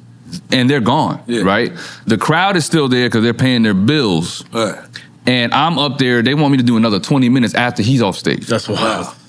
I'm up there dying. Right. A slow death. And then I hear from the back of the curtain, hey, Affion, man, go on, sit on down now. Go on, sit on down now. Yeah, they wanted me to come on back out here because they say he up here just talking. And he does another like Q&A with the audience. He stays out there for to give the club time to collect the bills. After that, he had every opportunity to just walk by me, shit on me, or do some whatever. Steve Harvey sits me down for an hour and gives me jewels about how talented he sees that I am. Right. He said, fuck that show. Right. He says, you got all the talent. You got the characters, you can make millions at this. He said, you go to Hollywood, you can make millions at this. He said, don't give up, don't be He concerned. convinced you to move to Hollywood? He's one of the few that saw the magic in what I was doing. But he spoke to me for an hour after he just headlined 2 shows. You know what I mean? Right. And he didn't have to do that. He didn't know me from Adam. Right. So these are the stories that I like to tell about people, man, because it's just what's going on right now with the public comedy beef. It's too divisive, and it causes the audience to have to pick a side. And it's enough room for all of us to be out here and spread the love, spread the joy, spread the laughs, and we're all making money. Right. Everything Steve Harvey said to me that night became true. Right. So why would I ever, sideswipe his name in any kind of way? So you said like almost every comedian, but I think you forgot Kevin Hart. No, Kev is my guy. Yeah, I mean like Yeah. Your history. So Kev actually financed one of my pilot ideas in the last 2 years. After we did the roast on the IG Live. Oh, okay. That's when I went to him with my first stand-up special and was like, yo, let's do some business together. And my stand-up special was the first special that he licensed on LOL. Oh, wow. On the network. Wow. Which LOL, they're on Peacock, NBC Right. Peacock, and there's a couple, Xfinity and Zumo and all these other platforms. So partnering up with him had my stand-up special out to a way bigger audience than if I would have self-distributed it. After that, I went to him with a pilot idea for a sketch show. And he heard me talking about it, And for a minute, he was giving me his executive Kevin Hart brain. And he was telling me why it probably wouldn't work. And I just convinced him. I said, listen, man, I think the wrong people are doing sketch. That's why you're hesitant. That's why the networks are hesitant. I said, and I just gave him a couple reasons that was like you couldn't argue them. And he looked at me, he said, Afe, I think you know exactly what the fuck you're doing. He said, I'm gonna write the check. He said, you go shoot whatever you want and bring it back to me. And he said, just go shoot like 2 or 3 videos, but shoot whatever you want. Wow. I went and shot a whole pilot with the money he gave. So I flipped that bird. Wow. I chopped it up. Yeah. You know what I mean? Yeah. Boy, got busy. God damn it. God damn it. But no, he's a true friend. He's a true professional. He's a great guy. All these comedians are great, man. Fuck out of here. All this beef. Stop the bullshit. Yeah. All right, quick time. Go ahead. Keep going. No, you go. No. What's the... Oh, This shit. guy went. How you going? Okay, where we at? After NWA. Oh, we still playing the game. My fault. Yeah. No. I went on Any a stories tangent. that come up from this, please. No, where's NWA? No. Okay, yeah, okay. Shout out to Charlie Mack in the building. Charlie Mack. Charlie Mack, Shout out to legend. Limo. Eminem or Benzino? I did not make this question up. Why? It's the Colombian guy and the Dominican guy right there. His name is Hazardous Sounds Mr. Lee. and Mr. Lee. You might see me jogging, you might see me walking. You might see me walking a dead rat while the dog with his head chopped off in the park with a spiked collar hollering at him because the son of a bitch won't quit barking. Or leaning out of a window with a cocked shotgun, driving up the block in the car that the shot pock in, looking for Big's killers, dressing ridiculous, blue and red like I don't see what the big deal is. Eminem. And by the way, I worked out to Eminem music twice the other day. I just want y'all to know that. I just wanted to throw that out there. I have witnesses. I might have not filmed it, but I have. People know that I was Why there. did y'all get Benzino that drunk? We didn't No, get him drunk. He got himself drunk. No, Did you see it? If you watch it, we trying to stop you. I felt bad. I was like, yo. From the beginning, we was like, wait, stop. But honestly, though, the drunker he got, the more sense that he was making. Yeah, absolutely. He was right. He would start ripping off the persona in a sense. Yeah, exactly. Right. Exactly. But what he was saying resonated. I feel the same way. We got to come together. We got to do better. Yeah. We He gotta, said he really had no real beef with Eminem. At the end, yeah. Like it wasn't. yeah, the He mask said came some real off. ass shit. What liquor y'all gave him though? He was drinking that dark. He said, I want we that shit. We only have Duce and Ace of Spade here. So if there's Hennessy here, they bring their own. He came on a mission. Yes. Clearly, he came on a But mission. that's the homie.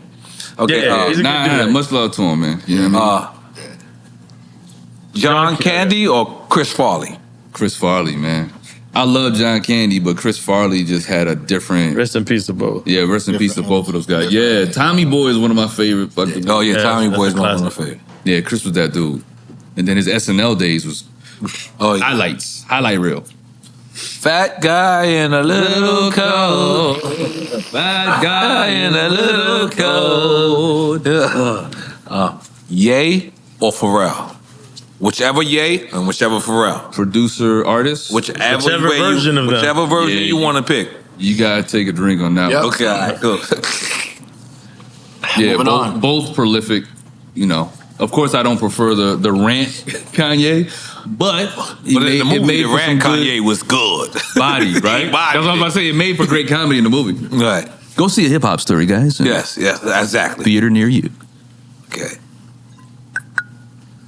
I'm gonna let you go for that one. Wildin' Out or Key and Peele show? Both great shows, but I gotta go with the home team. Shout out to Nick Cannon, but shout out to Key and Peele as well, because them motherfuckers, man. I still watch Key and Peele to this day. Like I'll just be on tour and it's on Netflix, so I'll just catch them episodes. And One of the greatest Key and Peele shows is when he's saying how black people, Obama Obama shaking the hand. Shaking hands. That's my favorite sketch. Yeah, that's my favorite sketch. That shit is That's just legendary. And Keegan said it really happened when they met Obama. He said, really? I felt like it really happened. It did happen. I did not want. I did not want. He said- I did not want the fact check just now. No, son. He said it happened. For real? When Okay. because when they show was popping, when it first came out, and everyone was watching it, and they didn't realize Obama watched it and saw the impression of them and everything. So they went to, I guess, a White House type of like press conference where they invite some of the entertainers there, and they watched him shake white people's hands very sternly, like, hey, how you doing? All right, good to meet you. Yep, good to see you. Campbell, hey, oh. my nigga. They say he stopped the feet and everything. He gave him the cookout shit. The cookout. Hey, Campbell, hey, my nigga, what's going on? Oh, that's my favorite sketch. Damn, I did not want that fact. You did. You needed that. Yeah, I needed that. Dre or Quincy Jones? Take a drink. Yep. But at the same time, you don't anybody. You don't have Dre without Quincy.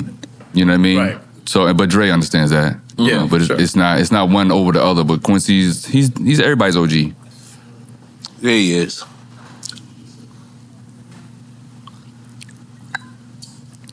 Yeah, you want the next one? But Dre is the big homie. So if I ever said somebody, if I chose another name over Dre, he'd be like, "Hey, nigga." Right. And talking about Quincy, you seen that the We Are the World? Oh yeah. The way Quincy masterfully. Brilliant. Yo. That shit was crazy. Like, who had this footage all these For years? real, How do we not know about this story? Like that Bob Dylan part? Yeah. Like, who had all that footage? That's crazy. Nah, that shit was crazy because looking at it is almost as if they filmed the song yesterday. Now, where? Yes, Yeah. I swear to God. Damn, that shit was crazy. Where we at? Yeah. Jim Carrey or Bill Burr? I mean, it's two totally different comedians. I'm a Jim Carrey influenced guy. Yeah. Living Color. Yeah. Ace Ventura. Yeah, I mean, and then, Jim is our OG. I think Bill Burr would attest to that, but Bill is just raw. He's raw. He's going to give it to you the way he sees it, and he's a brilliant comedian. I love what he does. And he married to a black woman? Yeah. Yeah. Yeah, he's got a sister. What's up? So who'd you pick? Jim Carrey. Oh, okay. Yeah. Would you rather be loved or feared? Bronx Tale. That's my movie. I'm gonna go with Sonny on this one. Love it's a cool emotion, but I think when people fear you, there's a respect that comes along with that. That could feel like love. But because they fear you, they won't get out of line and they won't cross you. Mad niggas that love you cross you. Yep. Yeah, it's real. Because that love is a vulnerability. It's You know real. what I mean? So yeah, I'd rather be feared. Wow. I mean, fear could make people do something erratic because they fear you also. But it's least it won't likely. always keep people in line. Love doesn't keep people in line though. Neither of those motherfucking things keep you in line. I think fear does a little more. If I'm comparing the two, Right. I would definitely say fear keeps a motherfucker in line a lot more than love does. I can respect that. Push it to your Fab. Pusha T or Fab? That's tough. Take a drink. Damn. Yeah, because Fab is punchline, like one of the punchline kings. Him and Luda are my favorite punchline rappers. And I think I could add Cassidy to that too. But Push just has this, he has a very descriptive Scorsese kind of rhyme pattern, or you know what I mean? The way he describes shit. And he's gotten better at it, I feel. Yeah, From like Clips days to now, I think he's better even for now. sure. Yeah. That new joint, who's the homie from TDE?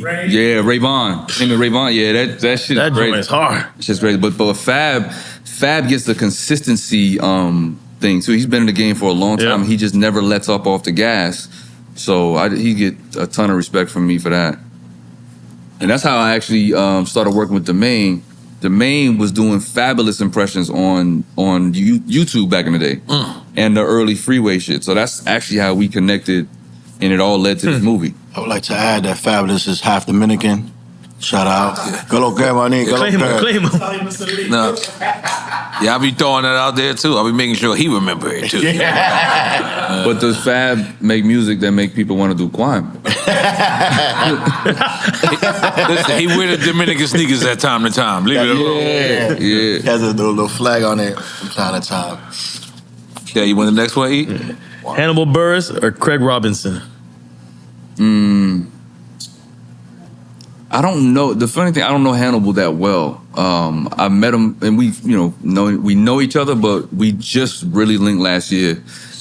I will go Craig on that one because I've known Craig is a Def Comedy Jam OG.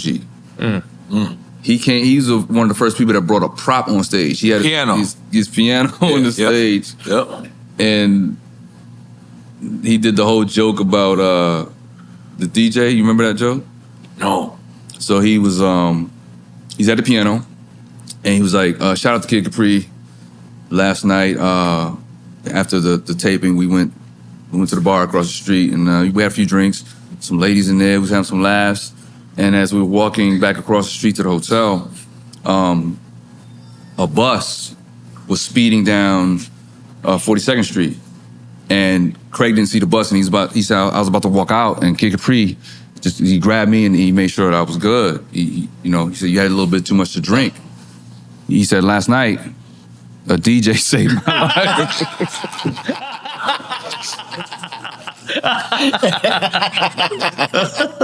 Hey, yo, Def Comedy Jam went up. Yeah. Shout out to Craig Robinson, yo. And wasn't Hannibal the one that we was drinking with right here? Yeah. You want to tell that story? I mean, I remember. I think he got arrested after that. Yeah. I felt bad because we were like, oh shit, he was just with us. He was in the bar over there. I mean, we didn't get him arrested. No, he was already there. We happened to be there. We all just drinking. No. I think he was already drunk. We seen each other. We had some drinks together. He left us. We left us, and we seen like he was already touched down Miami. That means he got arrested. Because Miami is the place you come on vacation and you leave on probation. Hilarious. Facts. All right, go ahead. E. DC Young Fly or D-Ray? Take a drink. Yeah. Both my brothers, man. Different eras, both brilliant, both my brothers. Jack Black or Will Ferrell? Will Ferrell. Both facts. I just look at Will and just laugh. Nah, he's a funny that motherfucker is. He can't do no wrong with me. He's funny.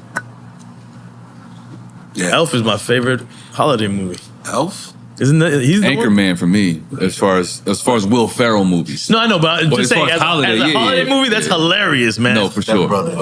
Step Brothers, What's the shit with him and Kev and they went to jail? Get Hard. Yeah. But slept on. I love Wedding Ringer. Wedding Ringer? Oh yeah. Well, Will Ferrell wasn't in that. No, I'm saying slept on. I was changing the subject, but you just said you understood me. You just said you understood me when I knew he was going with that. Yeah. I'm glad. Did you really know where he was going with that? Yeah, because Kev is in there. Because I was also trying so his mind is kind of like Kev kind of like a. I like how he be just like He did the connect the Tetris. dots. I like how he be. I like how he be my therapist. He's trying to go like this as the block's going He's down. telling me exactly as a therapist. He's like, listen, this is what you have to stop doing. You have to start focusing. Enfoca, chico, enfoca. On one. Yeah. On one. I knew he was going with that. Yes. No, because he heard the name Kev, and then he said Wedding Ringer. No, because I've been trying to say that, pause, get this out for a long time. Wedding Ringer is one of the most under movies. It's a good movie, man. I love It's a good movie. Shout out to my boy Jeremy Gerlich, the director. He just has a different eye. Jeremy's one of them dudes that just Corey hired me. Holcomb was in there too. Yeah. Yep.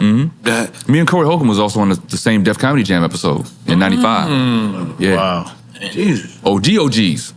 So that leads me to my next question. Corey Holcomb or Darnell Rollins? Take a drink. That's right. I wanted to take a drink to that too because I love them both. Yeah. I like how they battle. I'm not like beef. You like controversy. No, I don't. I actually don't. I just want to make sure like that the bullshit. rappers we not only looked at it as crazy. I got you. Like I need everybody else to be like we normal. Right. 597 Bulls. Yeah, we all got feelings. Right. I Okay, think everybody need to chill out. All right, this is the last one. Go ahead. loyalty or respect?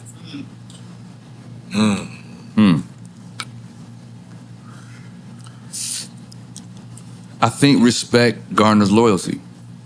So I'm gonna pick respect. Okay, I'm glad because I didn't want to drink no more. Man, can I tell them what the scene was? Yes. The joke of the scene? Or do we want to save it in case we do it again? Huh? Hey man, move a chair over. It's I mean, time. we can edit it if, Oh, yeah. for whatever Move a chair reason. over. Get a chair. Hold on. Get a chair for him. Get a chair for him, please. No, you can stay and then he can come in too. Yeah, there you go. Nah, because we got to talk about your freeway wall. Hold up, we got to shout out Underdog. Make sure everybody downloads the Underdog Fantasy. We got Underdog Fantasy app. Use the code DRINKCHAMPS or Drink or Champs. Or drink or champ. And get matched up to $100 on the app. God damn it. Let's go, Underdog. Shout out to Underdog Fantasy. I'm not gonna lie to you. If you following me on Underdog, Fantasy. I'm gonna be honest. You should just stick with me.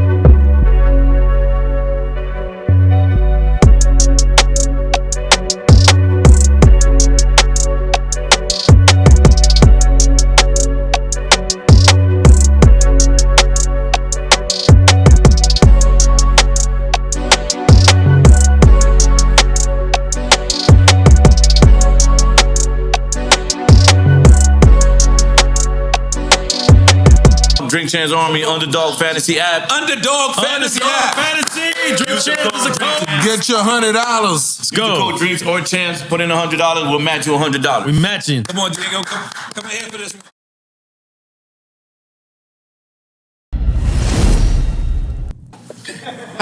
Alright, so right here. You had me very scared at first, but hold on. What we said? Talk about that. Yeah, we wanted. But let me say That would something. have been hilarious. Yeah. Let me say something. We asked him earlier, did anybody like come at him because of the freeway? At times I didn't know. But the audience loves the freeway character. Throwaway. They love No, him. they love it. Let me. He has one of the Yeah, most yeah. quotable early. Everybody walking out saying early. Yeah. And they're cheering for him. When he does the well, I don't want to say the scene, but they're cheering for him throughout this movie. So we even told Freeway that. We was like, look, man. So he's seen Okay, hold it, or on. no? You going to? Okay, go ahead. Okay. When I first see it, I'm like, okay, damn. Where's he working at? But then you realize that they got all rappers working in like Right. That's Salt and but you have Pepper. to To actually- make the point. Right. You have It's to an exaggeration on have to watch purpose. It. Yeah. If Right. you're just seeing it, all right. All exaggeration, though. No, you're Yeah. right. But No. for the, I think, For the culture, for the it's specific real. people. Yeah, for the specific people, it's an exaggeration. Yeah, specific Yeah, people. But then at the end, Yeah. he's at the self-destruction record. He's there, so he actually makes it at the end. Yeah. But at points, it felt harsh. It did feel like, and even though it might not be true, I don't know how I would have felt. I think you're feeling.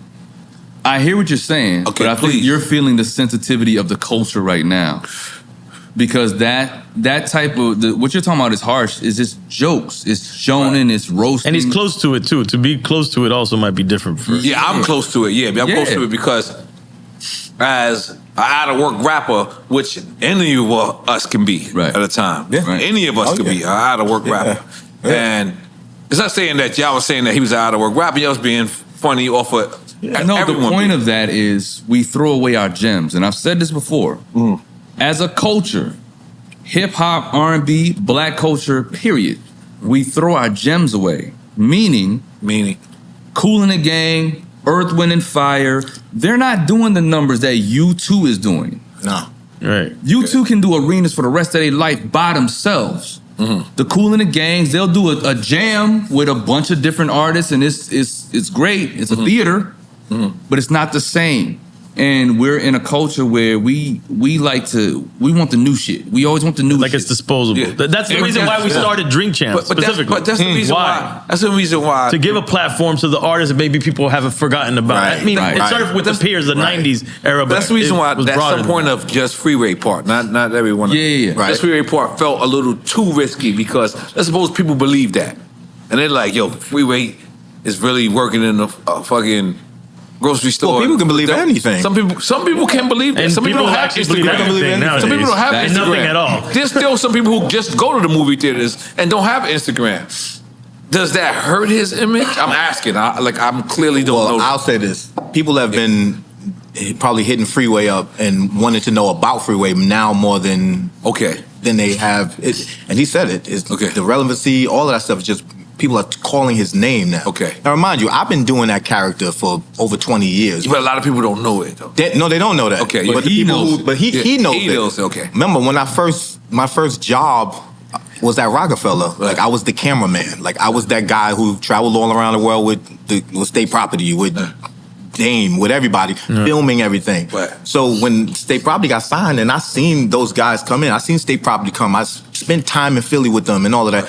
He was a guy that stood out to me. Right. He was somebody I admired, his voice, his look. I never seen the beard. I never seen any of that. I believe you said you never seen the beard. Yeah. I was doing these parodies and I would go home, and when I first did it, I did him, Fabulous, all of that. I would go to Roc-A-Fella and I would show them these videos. They would be in there, they loved it. Back then. I'm talking about, early 2000s. So it's something that just stuck. So once me and Affion got together, it was he wrote it specifically for his friends. He was like, I want all my friends that are dope at what they do, and I'm gonna bring them together and we're gonna make this movie, for the culture. But in all fairness, that's before hip hop had sensitivity.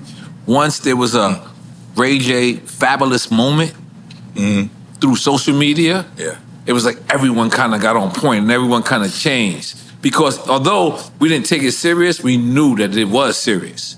So, I have to take that in consideration as an artist, as a rapper. Did you take that into consideration? That someone might just take it too far? Remember, Fab was joking on Ray J. He was playing with Ray J. I think what we are is... I'm just being devil's advocate. No, I get you. But I'm going to give you the angel's advocate. Okay, all right, I like the angel. What we are and what we represent is when comedy was comedy. Yes. When the Wayans was doing comedy, when Robert Townsend did Hollywood Shuffle. Yes. We represent niggas laughing again, right? And not taking themselves too seriously. Right. So, sure, anyone can believe whatever they want to believe. They can take something and twist it however they want to twist it. Right. But I think when you walk away from this movie, you walk away feeling like you took a ride, you took an experience, and you laughed your ass off, you learned something. I learned something. And you heard some dope-ass bars in the voices of these people, but it was all written by me, him, and my other homie, Jevin Smith. So I don't think there's anything disrespectful or anything overly sensitive about that. It's an experience. It's a feel-good movie. And for Freeway specifically, that's our guy. Early. You know what I'm saying? Early. And you're probably gonna want to go back because after watching, I want to go back and listen to Freeway's catalog. It reminded me how I know that's not him, but it reminded me how dope he is. Yeah, and we purposely did that. I'm glad that y'all telling me that because I'm not looking at it like that. I'm looking at it from an artist point of view only. Right. You know what I mean? And the artist point of view is just like, damn, I don't want to be like, even put in that category like, yo, okay, this is where you was at. And now this is where you at now. Like, you know what I mean? I get what you're saying. Like that. Because like you said, he's close. But then to if you if you watch the whole movie, then he's on the self-destruction record. He actually makes it. You know what I mean? But you know what I mean? Like he's one of the heroes of the movie. Right. He's literally the hero. Yeah, it was his idea. Yes. Listen to me. His idea. The audience loves that character. I'm done with the shots. I'm going straight to drink. Jesus, we even no more quick time slides. But no, the audience loves that character. He's one of the favorites. Thank you. Go ahead. He's one of the favorite characters. Who's the body double running around? Oh man. One of them. Oh, you talking about for Freeway?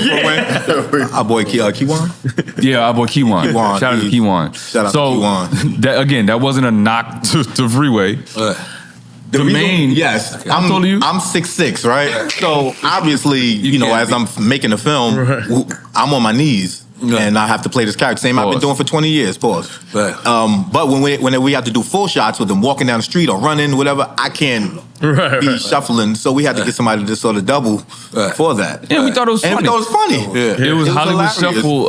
It was I'm gonna get you sucker. Right. When she's fighting inside the and it's a Janae guy. Dubois was fighting in the bar, and then they showed a white dude with the mustache. Oh, yeah. Clearly. Dressed up as her. Clearly as her, right? That's fire. That's So fire. yeah, we paid homage to. We tip our hat to all of our OGs in this movie. The barbershop scene is reminiscent of Coming to America. Right, yep. You know what I mean? Got The Coming to the I'm Gonna Get You Sucker energy, Crush Groove. Right. The scene where the little young Roscoe. New Jack City, right? The opening New Jack City scene is opening. Is New Jack City. The drone He's the shots. first person that caught that right away. Caught that right away. Yeah. Of course. Yeah. Mind you, listen. Of course. Now you acting like he's clear-headed. Right. That's the way it works. Yeah. It goes this way, then I come back, No doubt. and then I throw out the giraffe. And I risked it all for that drone shot, them drone shots. I flew to New York with my drone. Yes. And I went down to Brooklyn where you can't shoot no drones in New York City, none of that. And I flew it Look like over Soho the bridge. House. Flew it, yeah. I flew all over the city. And when I was landing the drone, the FBI was right there waiting for me. Shit. As I was landing the drone. They tracked the drone down. And they came up to me and it was like, "What are you doing? You know you can't, you know." And I tried to act like a tourist. I was like, I do know what I was supposed to do here. Just trying to. You became Michael Blacksmith. Yeah, I became Michael Blacksmith. And it was like, luckily, I talked myself out of it. They took all my drone information down, the serial codes and all of that. And they was like, "Look, you can never fly this. We was gonna shoot your drone down if we was about to shoot it down." Wait a minute. You can't fly a drone. No, you can't fly. It's I mean, 9/11. it's all no-fly zone. Yo, No let me fly just tell you zone. something. There be places I be at, and there be drones all the time. So I didn't know. Miami. So no. Let me tell you. Yeah, If you go to places like that near airports and you see drones, Right. there's a drone hack that you can tap into for your drone for DJI that'll unlock certain areas that you can still fly in. So if there's a map that we have on it, that's a map. When it's a big red circle, is nothing in there can be. Your drone won't even take off. They'll be Yeah, like, like we airports, can't take that's- off. But if you it's a hack that allows you to bypass some of them, them places. But this is in Dumbo, Brooklyn. You were saying? I started in Dumbo to shoot, but I was Okay. flying in Manhattan. You're close enough. Manhattan, no-fly zone since 9/11. Manhattan's a no-fly zone, yeah, man. So, yeah. You was on your Bin Laden shit. You gotta relax. Oh, yeah. Shit, the feds? We was on our Yeah. Robert Townsend, Robert we was Rodriguez, on by our- any means necessary, had to get it done. No, they look great, man. Independent. Everything looked I would great. agree with Thank that. you, man. Your shit down. I would agree. Go ahead, get it out of there. Get it out But of yeah, there. we pay homage to a lot of our favorite films, including Fade to Black. You know what I'm saying? Like we just blended all these elements together, and that's where Tonio came in with that scene. You had Goo. Let me ask you. Guyu? Yeah, why didn't you hit Young Guru to play Young Guru? I hit Goo. Goo is busy. Goo is a college professor. Yeah, that's all of the things, man. Because some of these characters, I felt like was available.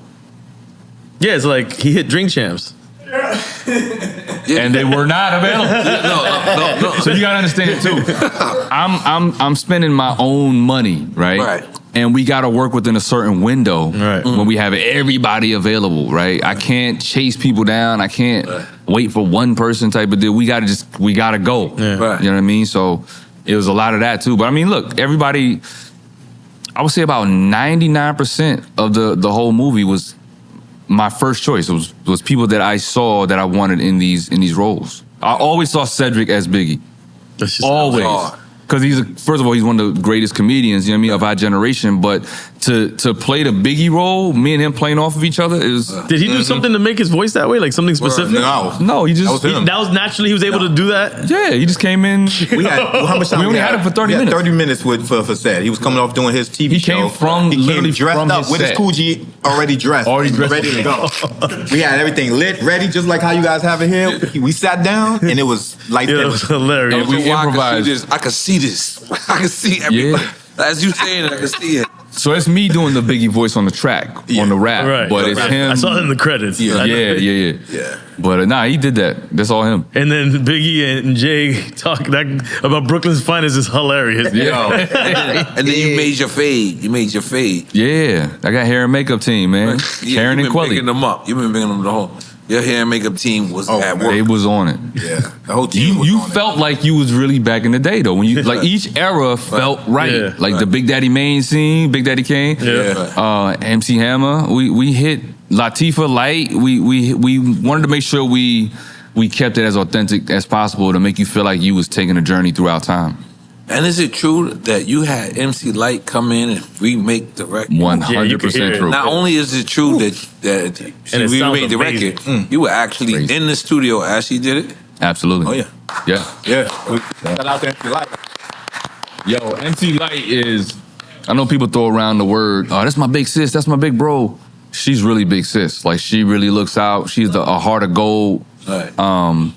And yeah, she was just very supportive. Like, whatever I needed, she was like, nah, if you need that song, I'll figure out how we can make it work. And shout out to my man Focus, who redid the beat. That's a big record. Yeah. Big. Oh, yeah. So he That's a replayed big everything live, and it sounds just like the original shit. So She said it, but it was different. The only difference was like a hip hop story at the beginning. I was like, yeah, I asked her to do that. caught that. Yeah. I asked her to do Caught that? I was like, yeah, I Because caught think that. about it, she's one of the most that. iconic voices. Catching it. And right now she's voicing everything, which is amazing. That's what I'm saying. Yeah, like, and her voice was already original, right? Yeah. And now she's She's like the voicing female everything Samuel over. Jackson right now.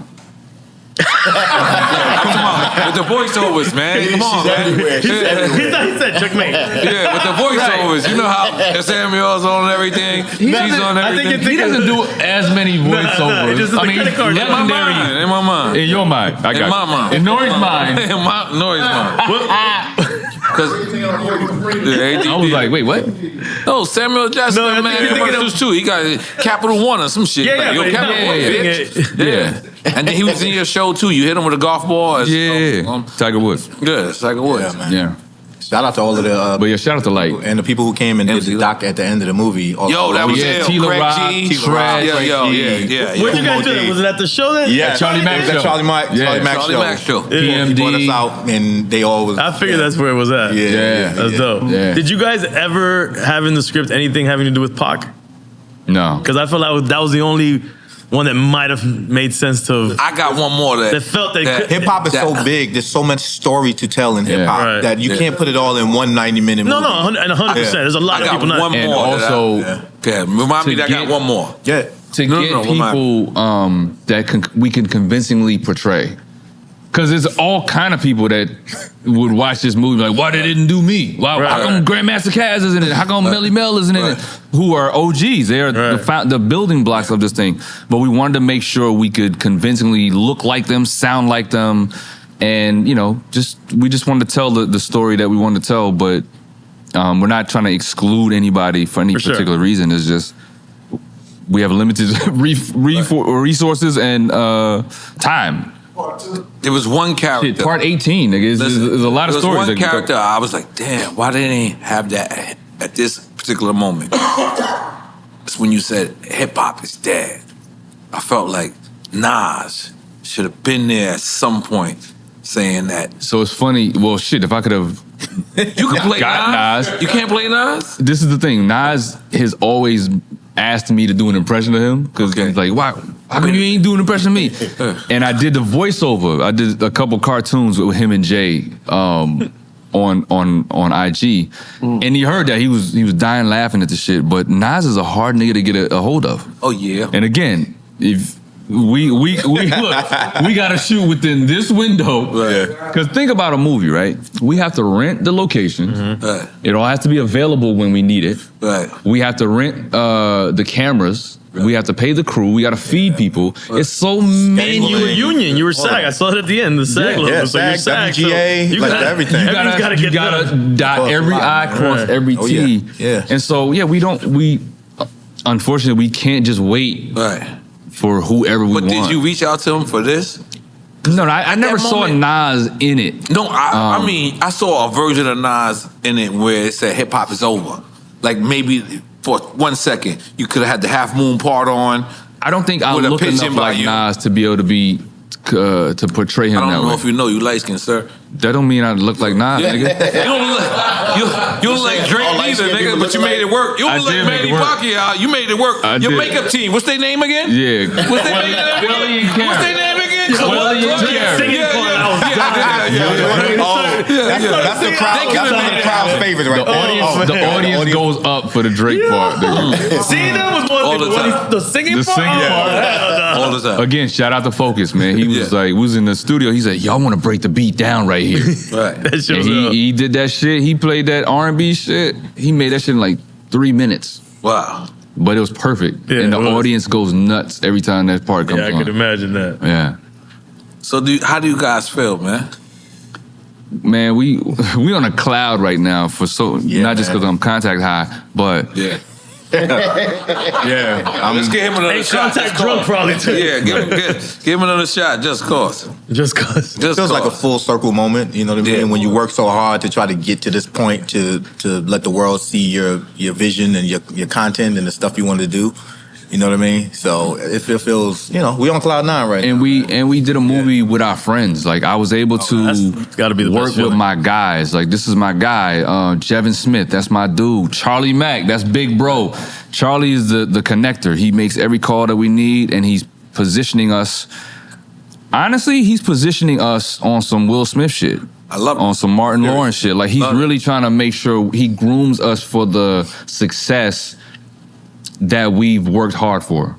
You know what I mean? And so we're always around those caliber of people, or that caliber of people, because of Charlie. Right. And we're able to like just ask questions and talk to them about the movie making business. You know what I'm saying? I'm not gonna lie, when Charlie hit me, I said, did we do something wrong? Oh, you think? I didn't speak to you. I'm like, what the fuck did we say? What did we? No, I gotta watch the tape. What did N.O.R.E. say? No, when Charlie hit me, I was like, listen, because, Chris Rock said, Drink Champs called him a bitch. I said, I ain't got anything to do. That was a lie. Drink Champs never called Chris Rock, Will Smith a bitch. Oh, yeah. Nah, Yeah. I told Charlie to call y'all. That's what Chris Rock said on his special. By the way, we love this shout out. But we didn't say that.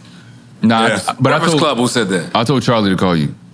Yeah. That's Because my again, nigga. me and you talk random hours, Let but me just tell you. you don't let me tell always you- answer my call Let when me I just call tell you. you how. Let me tell you how gangster Charlie is. We coming back from Leo Combs. Flex. Shit. Yep. We got the private plane. Flex again. Redman. Flex Another again. flex. Yeah. That was the most Big hip hop Daddy plane Kane. ride ever. That was the most hip hop plane I saw you that ride night, ever. yeah. I'm sitting there, Charlie, the only nigga filming, and nobody don't say shit. Niggas is like, man, that's Charlie Mack, man. That's Charlie Mack, man. Charlie could we know film. he ain't trying to get up on anybody here. He's trying to document the motherfucking moment. Yeah. And nobody said, I never seen this before in my life. Like nobody, he didn't care. He was just filming every moment. Charlie will film Barack taking the shit. That's the kind of access this nigga has. You know what I mean? Yes, and I knew I said this nigga's super. By the way, been for years. Yeah. Been for years. Such a great guy. Yeah. And he's Drink Champs alumni. And he's been Drink on Champ alumni. Like, God damn it. We don't know if he want to be on camera or not. We don't know. We don't know. Pull up a chair. You can pull up. God damn it. Yeah, come on. If you want to, come on. Pull up. We got chairs. We gonna make it. We gonna make it happen. Come on. He definitely need a little chair. He needs a big chair. Yeah, come on. Little chair. What's happening? What's going on? Hey, man, listen, man. N.O.R.E, EFN. Yeah, you.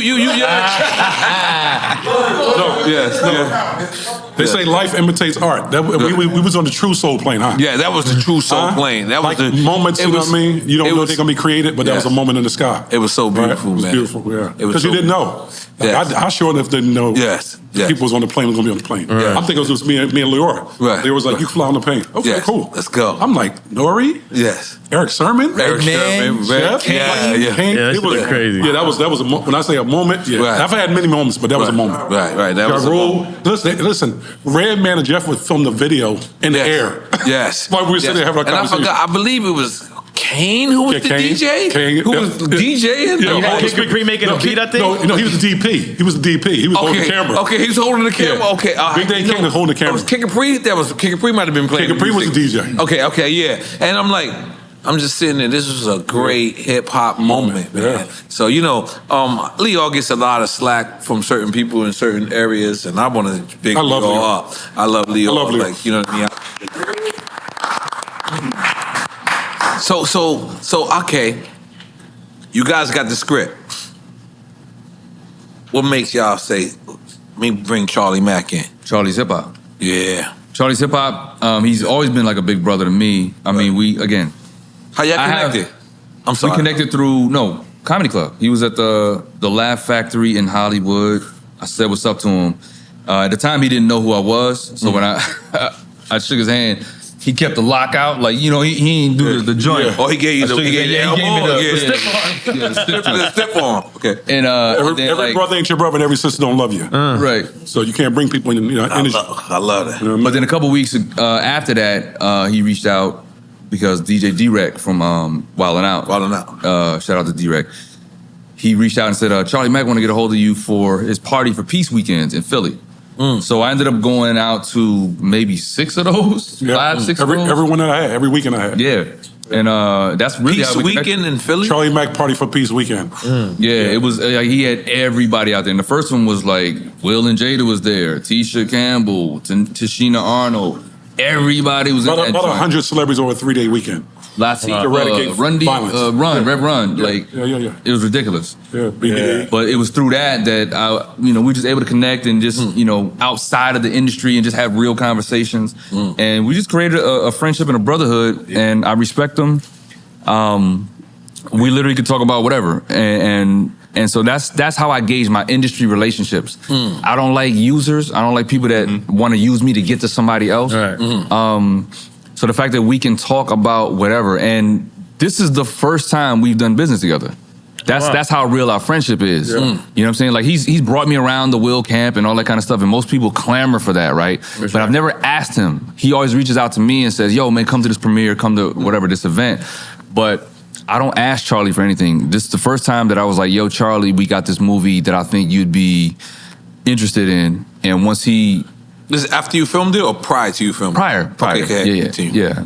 Because he was on set for every day, especially the first half of what we shot.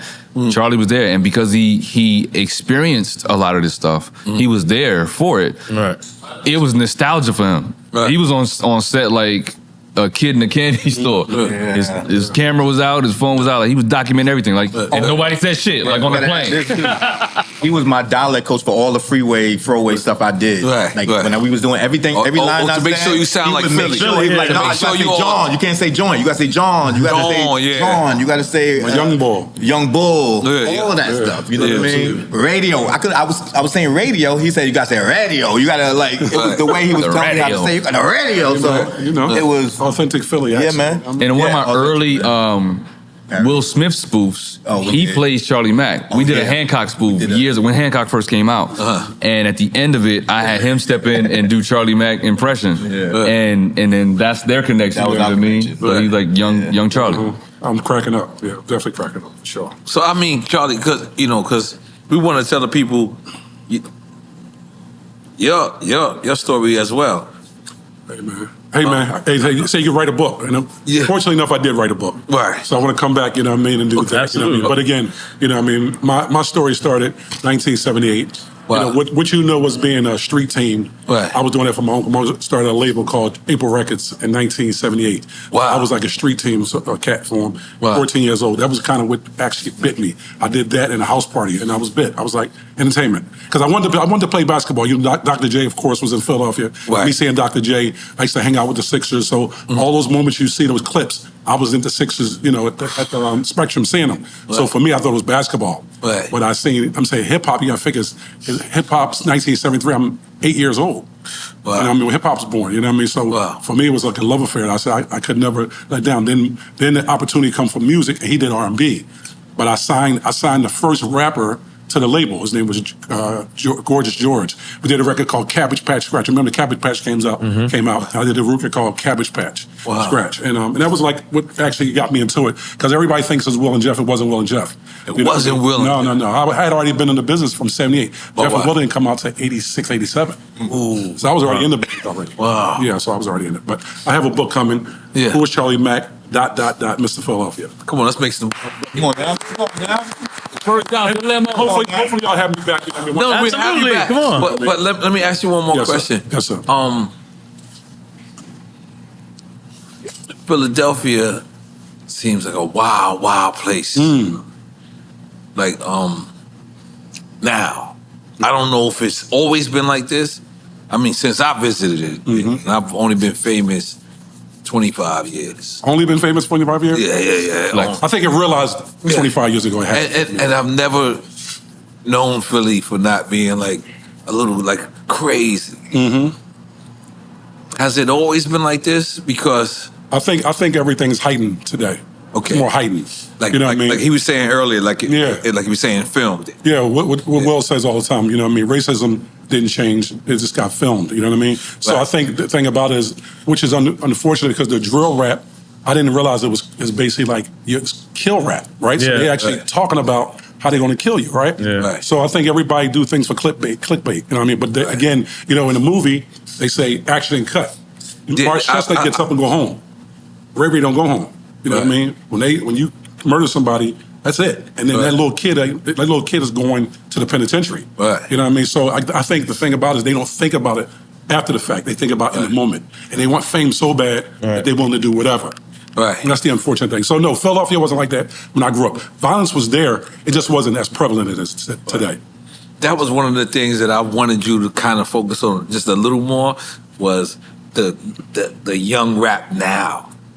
Of how they really murder kill rap, right? Like it's really like that now. Like what is it called? Drill rap? Drill rap. Like you just said. Yeah. I mean, it's talked about though in the film. It's talked about, but was that character? Was that character the young character that Flex dropped the bombs on? Googie. Yeah. Yeah. Who was he based on? Nobody.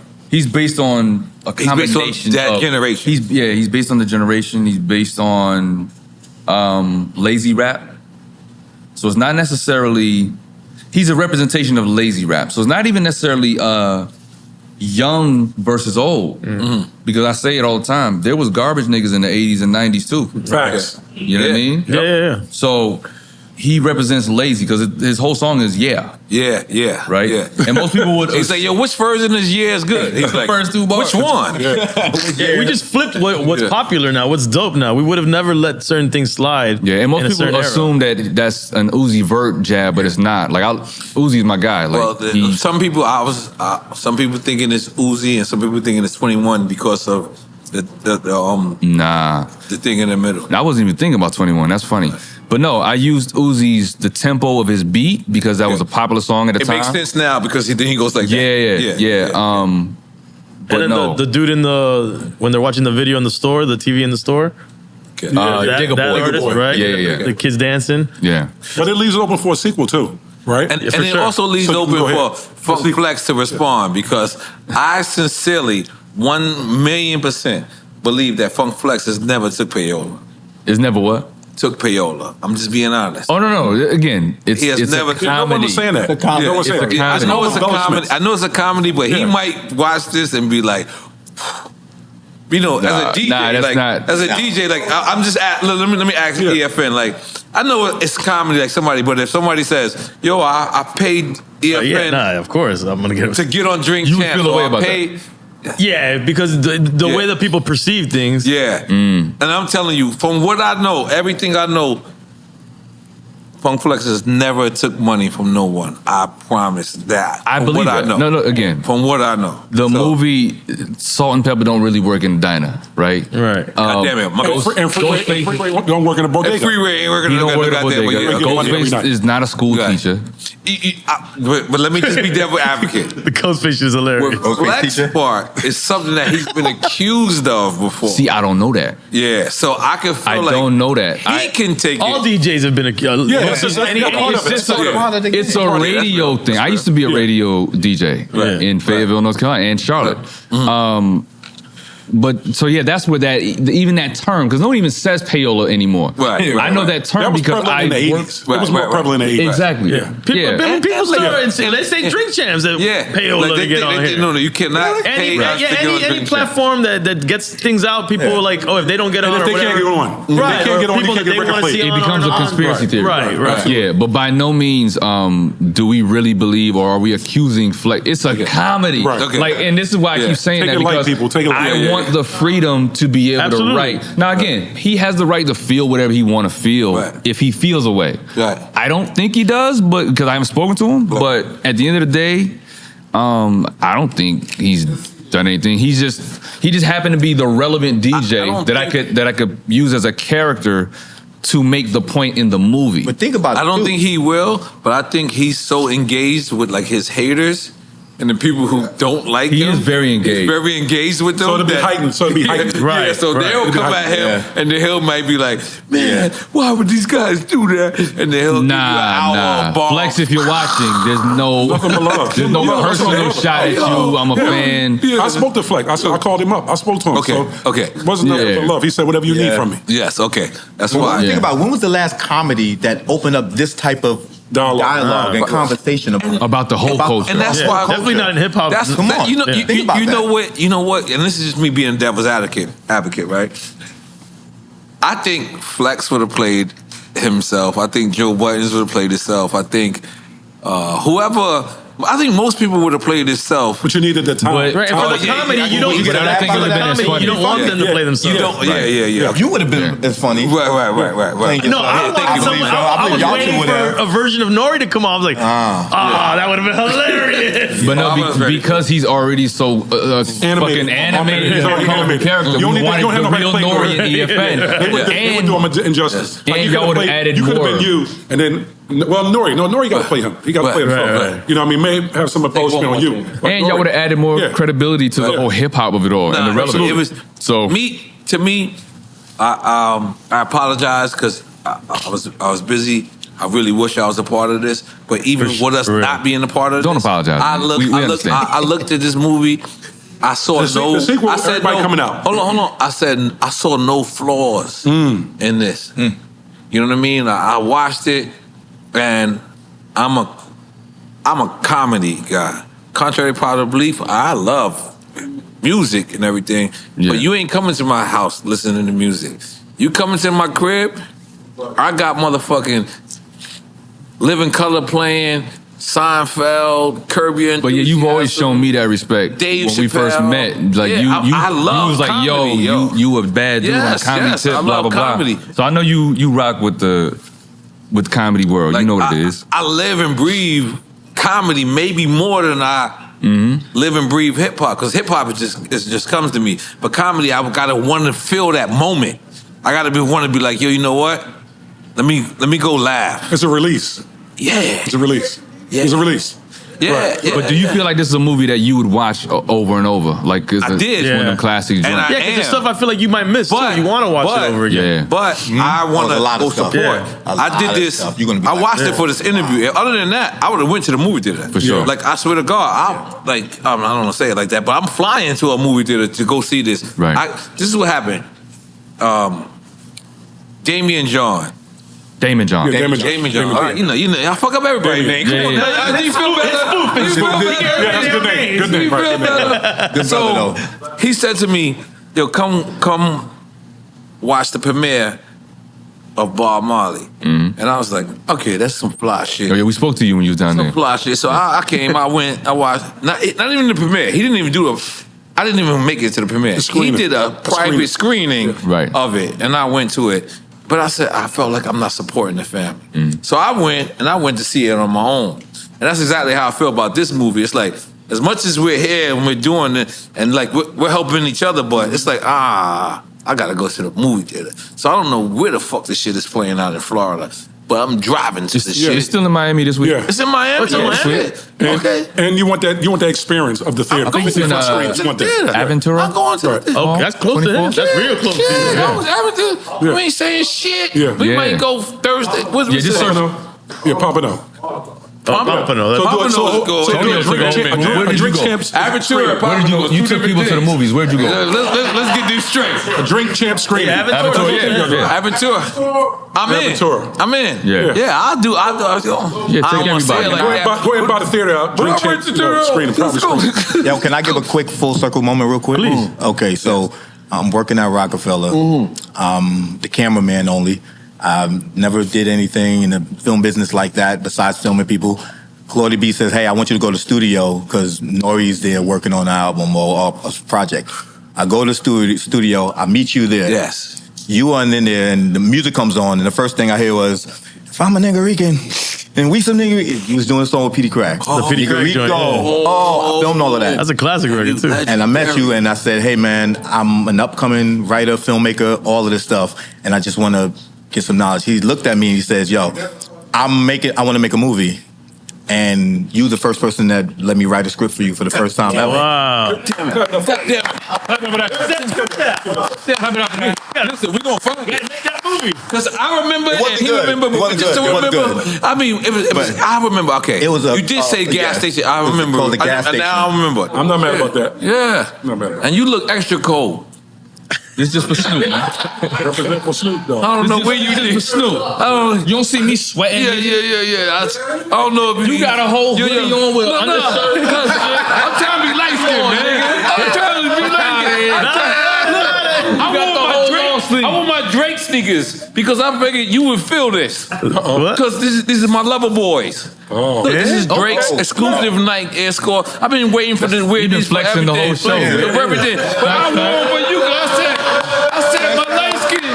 You know, I know y'all all go to karate class. You, Drake, DJ Envy, y'all all go to the same karate light skin class. I know that. I heard it. I'm in the Illuminati too. You know what I mean? I'm on the other side of Illuminati. I'm the brown skin Persian. You know what I mean? Charlie has seen some things. Yeah, he'll kick your head straight off the door. Yeah, I know he can. I know. I seen him with Manny Pacquiao. I know it's going down. Nah, I'm peaceful, man. Yeah. I'm peaceful. I don't And you like Bruce Lee? Love Bruce. Yeah. Sure. That's his teacher. So you be fucking with Bruce Lee moves? What do you do in Bruce Lee class? When you Kick the shit out of niggas. Because I'm not. You you're know, not violent. I heard I'm you not say that you guy. don't want to fight at all. And now I also heard you say you like to kick people's head off. So I'm confused. I have the ability to kick people's heads off, but I don't. But I don't. I'm not Advocate violence. at all. You know, Peaceful. Okay. I'm the guy that's going to talk my way out of some shit first. That's what I That's asked you usually the guy earlier. that can kick ass. It's usually the guy that don't want to fight. You don't realize what you're about to Right. You're about to get your head kicked off, and I want you to keep your head intact. The person who can fight usually is trying to stop a fight. Absolutely. Yeah, I get anxious when that problem. beef starts. I'm like, fuck, is this about to happen? Is this really? But as long as you're talking, I'm not in any danger. The only time you're in danger is when a nigga is either pulling out something or if the fist is coming right toward your head or your face. You can say whatever you want from over there. Right. I'll be like, word, no doubt. Look at the comedians. I got I told y'all they being like rappers. Look, that wasn't me. No, hey, no. I didn't tell him to do none of that. The motto was, I'm funny, but I ain't no joke. God damn it. Nah, I'm not that guy. So Charlie Mack, you here, man?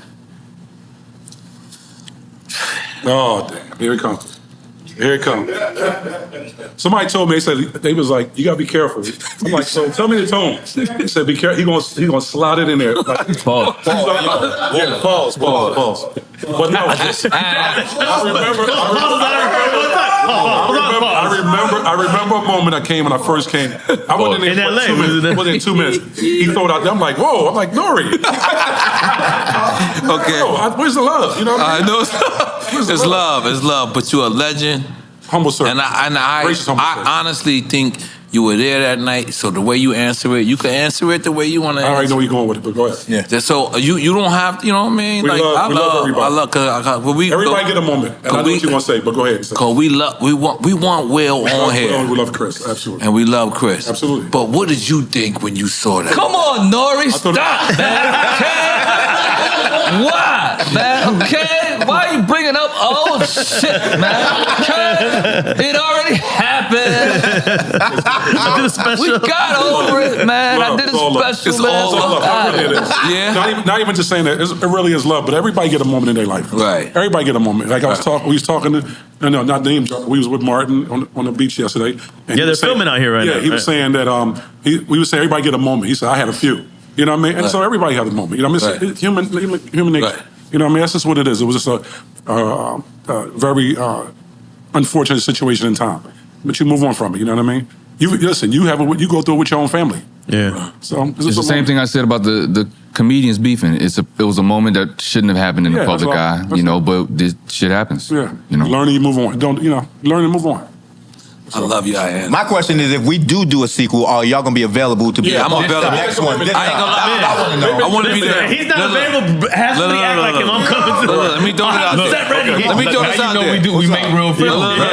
Look, we make real films. So look, this is what I suggest. Okay. I suggest. Now, when you get your word, because you gave us our word. Yeah, I do. Listen, Once my word is, this is what I suggest.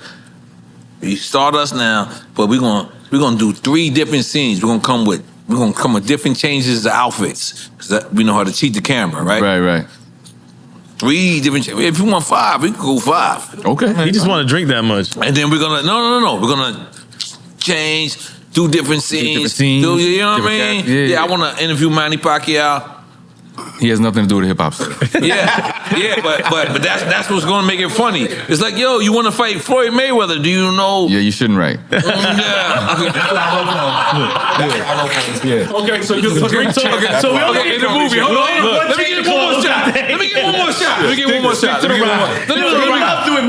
No, let me get one more shot. Okay, so I'm gonna say we're gonna interview Drink Champs, right? Fuck. We're gonna interview Drink Champs? No. One of the characters. We can't interview Hov because did you see Vince Staples just threw it out there that the Drink Jay-Z Champs was on Drink Champs. It was on Jay-Z was on Drink Champs. Netflix. Can you think about Jay-Z on Drink Champs? Yeah. Oh, you want to take a shot for the Jay-Z on Drink Champs? You really want Jay-Z on Drink Champs? No, I really want you to show me how you feel like he would be on Drink Champs. What are you asking him? What are you asking him? What are you asking Jay-Z? I'm gonna get him drunk. Oh, you want to get him drunk? So act like Jay-Z. See, have you ever been to Dusseldorf? Not regular Jay-Z. Can you do drunk Jay-Z on Drink Champs? So now you're asking me to act. No acting. You're asking me to act. Okay, because you know we got the Ace of Spades. If he would be here, these will all be gone. That idea is limited. he knows that. He knows that. Yo, I need to drop. I need to drop. You know that. We know that idea is not making it effective. This nigga buys video games. He knows that idea. He knows that idea is limited. So we hung out for 6 hours drinking this and Japanese whiskey, and it was fantastic. Yeah, what was the song when Jay, Nas, and Khaled? Oh, I love that. Oh, that they performed. Oh, yeah. Not God did. Japanese whiskey on the mezzanine. Yeah. And that was when I saw the video of them talking on the FaceTime. Because that's how the first time I started drinking Japanese whiskey. Yeah, Nas was like, yo, I ain't like that. I heard that verse. Japanese whiskey. It's like, yo, gotta go in the booth. Oh, you doing that? Do my shit. I gotta come correct. You know what he said? It was a Japanese whiskey line. He was like, yo, Japanese whiskey. Yeah, some fly shit. Fuck with the soul like ether. Some fly shit. Mike Tyson did a rap song? Who? Mike Tyson? Mike Tyson did a rap song. He just dropped the rap song? Okay. Recently? Mentioned for the big brother. Mike Tyson did a rap song. I directed the music video. I don't know how this got relevant to this conversation at all. He's still drunk. He's still drunk. I sobered up. I don't know if you noticed. I sobered up. A little bit. I sobered up. I was still on point. This is what we do. You know what I mean? We navigate through life. Yeah, I mean, we navigate through life. So, next movie, Tyler Perry comes to y'all. I'm sorry, I'm saying Tyler Perry. But Tyler, I mean, fuck that. We taking the budget, right? If Tyler Perry comes, right? Tyler Perry comes and says, whatever y'all want. Yeah, give me the money. Cut the check. What's the next movie y'all want to do? Cut the check. What movie are y'all picking to do? I don't want to say what the next movie, but we know what the next movie is we want to do. But can you give us an idea without giving us an idea? It's an action. You said action. So you dead serious. It's an action comedy. Like well, you Bruce said you're Willis getting ready for action your shit? own movie? Yeah. Okay. Well, and other movies as well. Like I see myself alongside the Mark Wahlbergs, the Will Smiths. I have that range. As you should be. And I want to do the unexpected. You know, most people know me for being an animated comedian, but what I showed in this hip hop story was I actually have acting range as well. He has acting range. He's a director. We're both producers. So this isn't something that's just like a viral movie or it's internet level. We're like, nah, we really are Ryan Coogler, Michael B. Jordan, Stephen Cable Jr. type energy. Like, we're really filmmakers. Right, from on screen to behind. 100%. Right. Yeah. Right. I'm gonna be honest. I see it. Be honest. Say it again. I see it and I believe it. Clap it up for that.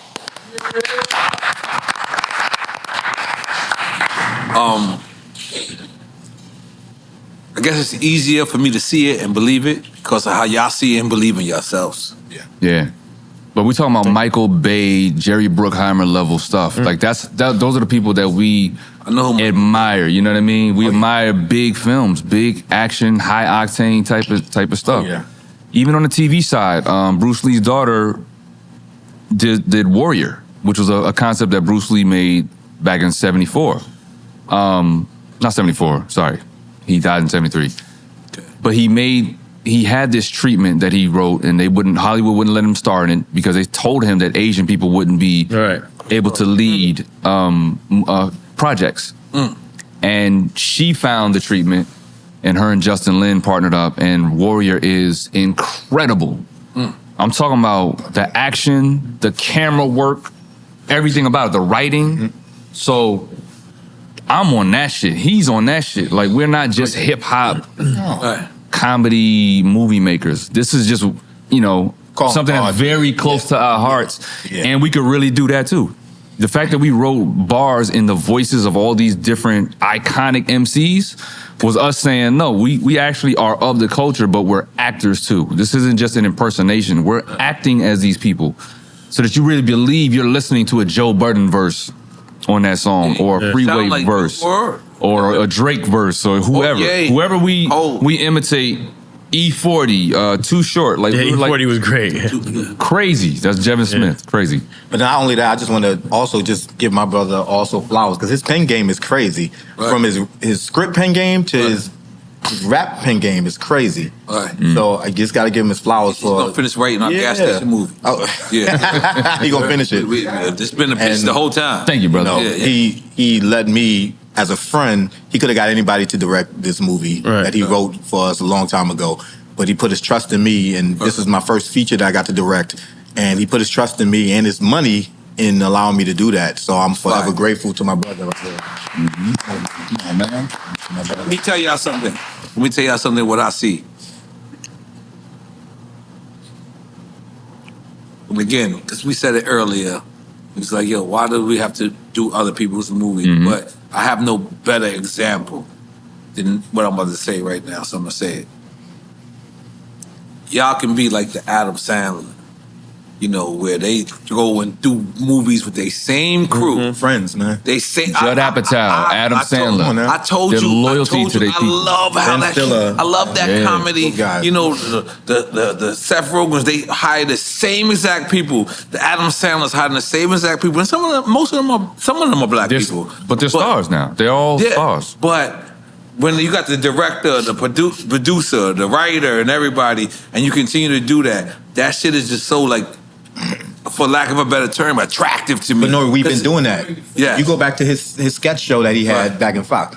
All of the people that are in there are all the people that are doing this movie. Wow. Friends, makeup, all of this. Wow. Yeah, same hair and makeup people. Wow. He keep us people. We already been I on like that these hair mission. and makeup But now the people. world is I starting don't to even see need it hair and now, you know makeup. I'm what I about to hire them. Oh, yeah. No, hire. Just Yeah. look, stay around. Shirley called her own. She was my makeup artist Yes, on sir. Wild 'N Out. That's where we met. She was Nick's makeup artist for a while. Yeah. Right. But when we were on set, she told me, and we did some sketches there, but that's when I learned that she does special effects makeup too. And she can really transform people. She turned me into Eminem when I did it just on YouTube. Wow. But she really knows what she's doing. Her partner, Karen Rhodes, on the hair, she really knew the eras. And anytime we told her what we needed or who we wanted to portray, they did the Googles, they pulled up the images, went right to work. And they started sending me images of the wigs being cut on the dummy heads, right? They would send me photos of like MC Light's wig and this wig and that wig, and it already was looking like the person on the dummy. I was like, oh shit. Wait till we get this wig on Lil Mama. Like, it's gonna be so... Shout out Lil Mama. Shout out to Lil Mama. MC Light, when she played MC Light, she killed that. I had to look at it 3 times. She was light. She embodied She was light. And they Whose both from idea was Brooklyn. that? Me. Come on, man. MC Right Queen Ratifa. You little cocky, dude. No, listen. The whole movie is on the page. Like, I wrote that shit, nigga. I'm nice. I wrote that shit. Man, pen game, B. Pen game. Pen game. Papa Cheese. When you were around Roc-A-Fella, were you involved in any of the films that Dame was doing? Like Paper Soldiers, anything like that? Death of a Dynasty. Okay, yeah, I heard you guys talk about about during that time because I was just filming and I was filming all the behind the scenes stuff with all of that. So I was around State Property 2. I was around there. I was around filming all the behind the scenes of that. Wow. But yeah, so I was around. I was around for everything. I still have all of that footage. I have like hundreds and hundreds of tape of the whole Roc-A-Fella like era of that time filming. So man, nobody's gonna ever see that. It's in the vault. You're like the guy with We're on the World. I'm Charlie Mack. I'm Charlie Mack with his footage. Yeah. You know what I mean? At some point it'll come out. Yeah, at some point. Yeah. Oh yeah. When it makes sense. Yeah, absolutely. Sometimes it just doesn't make sense. Right. Some things are better kept quiet. Yeah. You know? Right. And did you ever think that Roc-A-Fella would break up when you first came to them? Nah, I didn't. You know, nobody ever thought that. It kind of came out of nowhere. But I was a fly on the wall. How did you get hired? Man, I was filming the Harlem Shakers. The Harlem Shake has just got real big in New York, right? So I'm filming these DJ guys. Webstar? Yeah, not DJ Webstar. It was like the guys who dance. Okay. You know what I mean? They used to dance in the E video and all these other videos. And then I believe Tone Hooker and Claudie B, they reached out to me because they saw the stuff that I was doing around the block, around the neighborhoods, and they was like, hey man, Dame need somebody to come travel with him and film all the Roc-A-Fella stuff. And they just brought me to the office. And I got there today. Dame looked at me. He's like, yo, I got a camera. He gave me the camera, gave me the equipment, and proceeded to snap on me for about the next 3 or 4 hours at Roc-A-Fella. That was like my intro to the initiation to the family. And I just traveled around with them. That's how I got to meet you, man, and write my first script and all that other good stuff, man. But was you with them in France?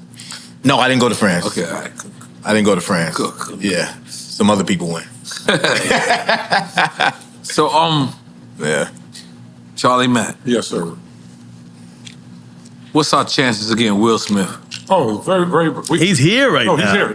No, he's gonna come. I give you that. He's definitely gonna come for sure. That's crazy. It's gonna be great. Now, if we get Will Smith and Martin, what the hell is that? Oh, I think that's a possibility as well.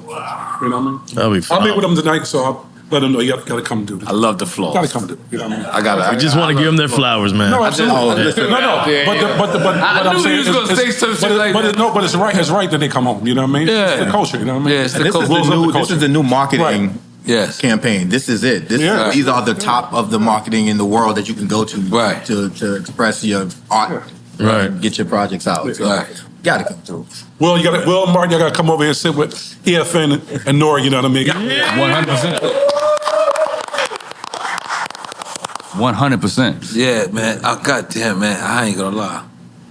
It wasn't just that. I'm just smiling. I'm just being honest. I've been happy this whole time. It's a beautiful situation. And let me tell you. Because Go ahead. No, you go first. It's your floor. No, it's not. No, I wanted to piggyback off of what he was saying about me giving me my flowers. The reason why I didn't go to some other director in Hollywood is because this is my guy. Like, we've been doing this shit since YouTube. So I already know we think alike. right? I wrote this movie for us, and he's a genius. He really knows like cameras and editing, and like he's a special effects guy. He does all kind of shit. So I want to rewrite the narrative. Like Hollywood loves to hire the same people. They go to the same people over and over and over. And I think at some point, those people hit their ceiling. They don't, you know what I mean? Like they hit a wall. Like the creativity is not as great as it could be because they're oversaturated. They keep getting called. So why not go to somebody who you know personally and give them the shot to become the next big director? Why not? And why not take that journey together? And I mean, it shows on the screen. Like everything that we did worked really well together, from the writing to the directing to the casting. Because I know your friend is Tim Story, right? Yeah, I mean, he's my guy, but you know what I'm saying? Where did that come from? Could have been like, yo, man, let me get. I was just, Yeah, you're saying No, got Tim Story. But no, yeah, Tim Story definitely. He read the script years ago, but it's before the whole Kevin Hart movies and all that stuff. And but yeah, at the time he was still looking to get his big movie. Malcolm Lee wanted to do it, but he was busy. He was doing other things. But it was meant to happen right now. Goddamn. You know, hip hop 50th. I think it should be said though, and that it's not just because people are your friends. It's because you trust that they have the skills to do. 1,000%. Like even like when we talk about Adam Sandler, the people they're funny, and he's funny for what he's trying to accomplish. It's not just because they're his friends. What he has. I know the skill sets that he has, and you're right. I was more than willing. Thank you. I was more than willing to put my money up and invest in him. The same way I'm willing to invest in me. Yes, with your focus. Absolutely. Yeah. So what we got to do is, I'm gonna just throw this out there. Besides the gas station movie, we got to do a handball movie. Oh, what? You already have the pilot demo for the movie. A handball movie. Yeah, you got to listen because they did dodgeball, so it's not. You know, true. Let's look at it. I'm just. You know, I mean, you never know. We're listening, but don't give away all your jewels. You play handball? Don't give away all your jewels on here. You know what I mean? So that's what I'm saying. Yeah.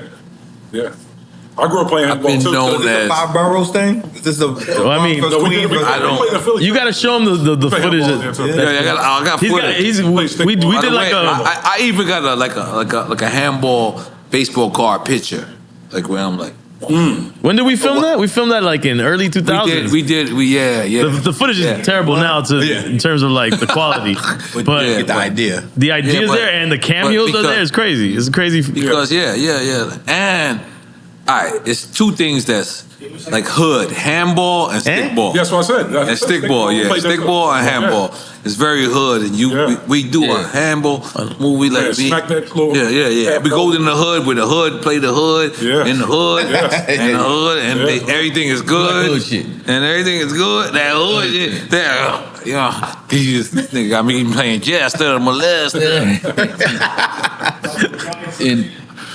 There was Double Jod is in there, y'all. You gotta relax. By the way, there was no molester in that bar, in that verse. Yeah, you said that.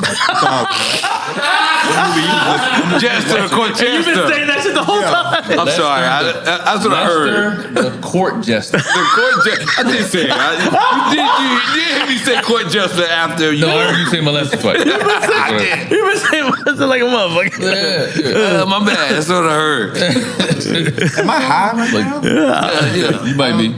I'm like so relaxed. Contact. How was it at the Roc-A-Fella days? It was great. It changed my life, man. It was the first thing. Obviously, this is the second thing that changed my life. That was the first introduction of just being around the people that I admired forever and being in hip hop. You know what I mean? Right. Seeing those guys. So it was a great experience. You know what I mean? It was just dope. Traveling the world and private, all of that fun stuff. It was just dope. I don't know any era. It's my favorite era of hip hop to me, obviously. So you don't got these other people's stories. It was fair. None of that. I was just a cameraman. Me too. I said nothing and I shot everything. That's it. Right? My whole Roc-A-Fella days was great. I love it. It was great. Make some noise for Roc-A-Fella. The only guy signed but not signed at the same time. Roc-A-Fella. Hey, listen, Biggs is It's our manager today. Hey, we're still. It's like we're on Roc-A-Fella now. I got a question for you. Yes. Oh fuck. Here we go. Let me say you something. When I keep studying you, your memory is too good. You remember everybody, where you know them from, where you know them at, and the time you met them. Facts. So, what are you about to say? I'm scared to death. It's something you won't remember. You know what I'm about to ask you. I don't know. The legendary Cypher. With DMX? DMX and Cannabis. Yeah, I thought they was jumping. Clue. You felt what? I thought they was jumping me. How? Because they knew each other and I didn't know them. But you're DMX still and Cannabis? Knew each other? But you're what still- cypher? I want to make sure. What cypher are you talking about? That I'm talking about the Cypher when y'all was on with that was it Clue? Who was it? Flex. You talking about on the radio? On the radio, yeah. Wasn't it? See, Who was it? Yeah, It was I wanna- There's a couple. See if you know your It was shit. Flex, What do you right? know? You tell me. It was Flex. You bringing this shit up. No, it's And not you been Flex. checking me this whole minute. Nigga, you tell me what the fuck it is. And you Flex. Google it. It's Google Flex. it. Ask me why you still standing there like this. Well, let me finish talking then, nigga. Hold Google on. that motherfucker. Affion had too much You had too much water, man. Because I'm ready. I'm ready to answer this. No, you're a part of a legendary Cypher with I'm part of a couple of a few, but that was my favorite one. And I might have the second best posse record. Maybe the third best posse Band from record. TV? Band from TV. Yeah. In the world. I was- No one ever even realized I am got a hook. So can I ask my question? I thought you finished. Okay, go ahead. No.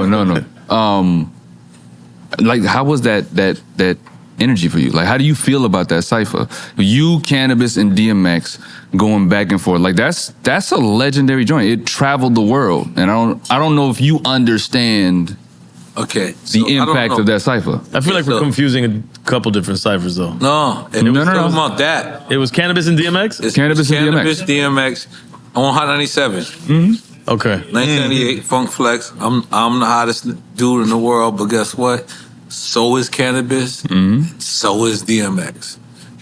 I went up there, and all I remember was Funk Flex promoting it, but not telling me he's promoting it. And Pun hitting me immediately like, yo, I'm coming up there. And I was just like, what? Because I didn't know what I was walking into. It was 2-way days. So I walked in. I didn't know Cannabis or DMX. That's just legendary that Pun hit you about it. No, that by itself is legendary. The whole shit is legendary. He was listening to Hot 97. Like back then, that was we didn't have links. Right. We didn't have MySpace. We didn't have such and such. So Pun knew what I was walking into before I knew. When I walked into, and he was like, yo, tell Flex to let me up. And at the time, I don't think either. I didn't know Cannabis or X. And you know, they rhymed, and when they rhymed at first, they gave each other a 5. And I ain't like it. Like, what the fuck? So you felt away from the door. You felt like the odd man out. No, I didn't. Not from the door. I felt the way after the rhymes were spit. Right. After the rhymes spit, they like, that's like you and your comedian homie, like, yo, y'all finished. You're like, boom. Yeah. But I'm like, damn, it's 3 of us that's here tonight. Like, all right, cool. So I keep going in. Pun is calling me. Flex is calling me. And that's when me and DMX became friends. Right. Because me and DMX and Cannabis, damn, because we got a big Cannabis to fuck up. We gotta have Cannabis. Yeah, we gotta have Cannabis on here. Cannabis, there's so many fake rumors of us not wanting Cannabis on this fucking show. This fucking retarded. Yeah, you gotta have him. Yeah, we gotta have Cannabis on. All right. But listen, this is why I even brought it up. It's one of those ciphers that me and my boys listen to over and over. And what was more impressive, because I didn't grow up in New York, right? So I didn't hear all of the different Stretch, Armstrong, and you know what I mean? Right. All of those ciphers. I heard about those later. Legendary. Which is what CNN. But this is what I'm saying. Like, to hear guys that are already on top, like superheroes of rap. 3 guys that aren't a group, that are trading the mic. Yeah. Around, like in for y'all niggas was rhyming for like 45 minutes to an hour. Like it was crazy. It was something crazy. But I had to bring it up because I don't know if you understand how iconic that moment was. And they were really like the freshman class of that era. No, that is the freshman class. If you look at the Source magazine, we're all on there. That's the reason why Pun was so mad that he couldn't come upstairs. Yeah. That's so dope that he wanted to. That shows you the type of MC that he was, you know? He hit me because he knew I didn't know DMX or Cannabis. He knew I didn't know. I think him and Cannabis kind of had that lyrical, because there was that other cipher happened with already. Most Def in them. That already happened. That cipher had already happened already. In my opinion, if you know. If memory serves. If memory serves me right. But Pun was hitting me, and it was like I remember it was 2-way pager. And he was like, "Yo, let me upstairs. I want it to be a 2-on-2." And I was like, "What?" And I was like, "What?" I didn't realize that he was saying that, like, Cannabis and DMX know each other, and you don't know neither. And then eventually we did the Source cover together with all of us. You know what I mean? Which you think is the precursor to the freshman eventually on XXL? That's what you said, precursor. Yeah, you felt like that was the first up before it being called. That is it. There's no other way. Look at it. Like, we all got Google now. Like, we all got it now. Like, we all got it. Like, I felt like I was exclusive when I had Google. I don't know where that came from. Like, we all got it now. Like, it's, You can Google the first time you seen artists on the first cover together. Right. Like the new artists of that era. The new artists of that era. I see what you were saying. Me, DMX, Corrupt, Cameron. And that was Elliot Wilson? Mean. That's a mean class right there. Who did that cover? You gotta ask Haz. That's not my part of the job. If you were on it. But no, I brought that up because I just want to know if you felt how iconic that was, if you feel it the same way we were listening to it, if you felt like you was a part of a moment that was like really big in history. It's like me being on Def Comedy Jam, right? I was on there, Jamie Foxx was hosting, me and Corey Holcomb on the same show, and now to see where we are. So did you know it? Did you know it? Jamie Foxx introduced you. Looking back on it now, I But you didn't know it in the moment. No, you don't know it in the moment. But now I do. Now I'm looking at that shit like, yo, I was a part of something. So now that you can look back at those moments, now living moments, do you say to yourself now in a moment, this is a moment? Because you know you didn't never look at it like that. Yeah, because we have the experience of moments. That's a great question. That's a great question, some moments. Yeah. In the last few hours, right? Right. Well, they had some moments. We created moments, and they had some moments. But yeah, now that we have experience. Because that's the experience. naiveness of youth, like we don't know, you just living. You just living in the real moment. You just doing, you just. But when you look back, you're like, God damn, that was legendary. And now you can kind of live in that moment and enjoy it more from that experience, looking back, saying, okay, now I know what I wasn't thinking about back then. Yeah, 100%. Right. Yeah, I don't smoke. I just had to try. I know.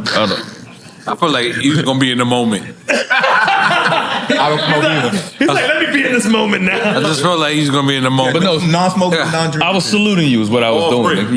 You one of the icons of rap, man. Stop playing. And we all know about your records and your platinum hits and your hooks. But the ciphers though, you know what I mean? Come on, man. I also went crazy. Also went at a couple more. I don't want to talk about it.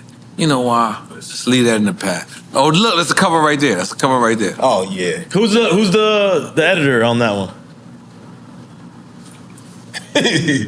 Y'all engineer be mad high. I have to just text Elliot and ask him. But he bring me food. I thought we don't know. We were talking about it with Benzino. I think we were talking about. He didn't know neither. He was high as hell. That's my son. Elliot is my son. Don't tell me you got nigga. You don't tell me you got a Benzino impression. I don't. I just remember that part. He's like, yo, that's my son. I raised him on the magazine. He had a couple of kids in that episode. Yeah. It's a polarizing episode for sure, to say the least. The fact that I don't know what pulverizing means. It means that It's polarizing. you can love it or hate it. That's the easiest way to explain it. Polarizing, no, it just means that it's so like you have to pay attention to it. You have to pay attention for more reasons than one. Of course, he has a point when he was on top. He took care of so many people. 100%. And he actually comes from a genuine place of caring about the culture. Yeah. Regardless whether you agree how he talks about it or what he does, but you could tell like he genuinely cares. Yeah. No, like I said, I appreciated the honesty the more inebriated he got. Right. What he was saying was spot the fuck on.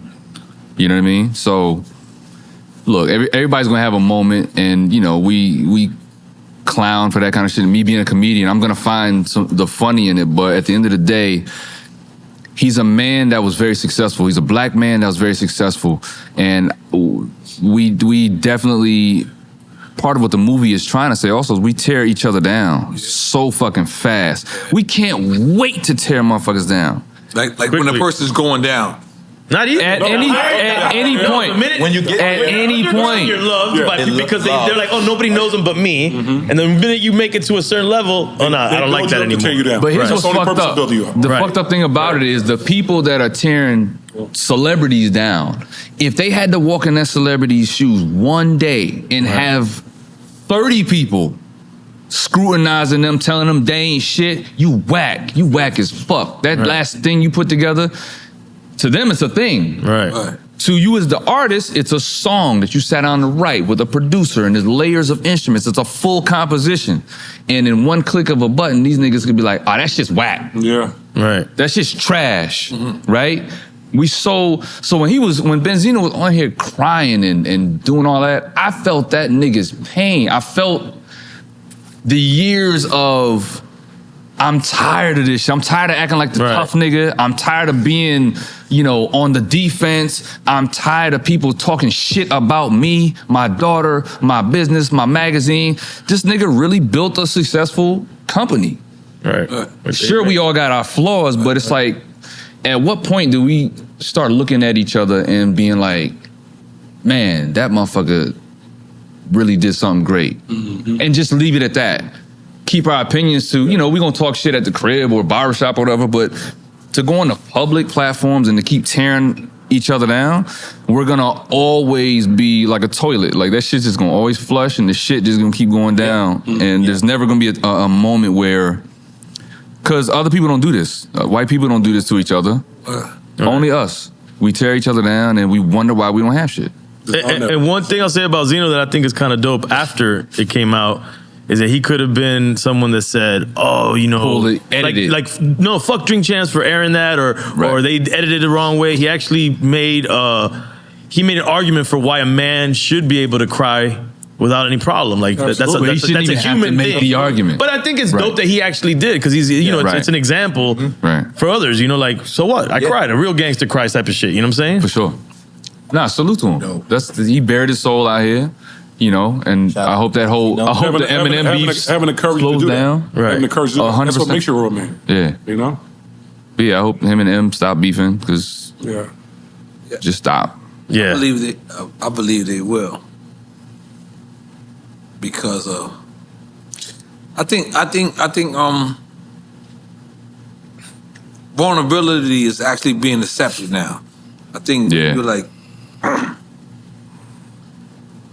wrong, right, in between.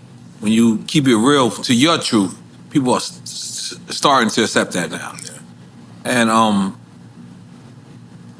think that's cool.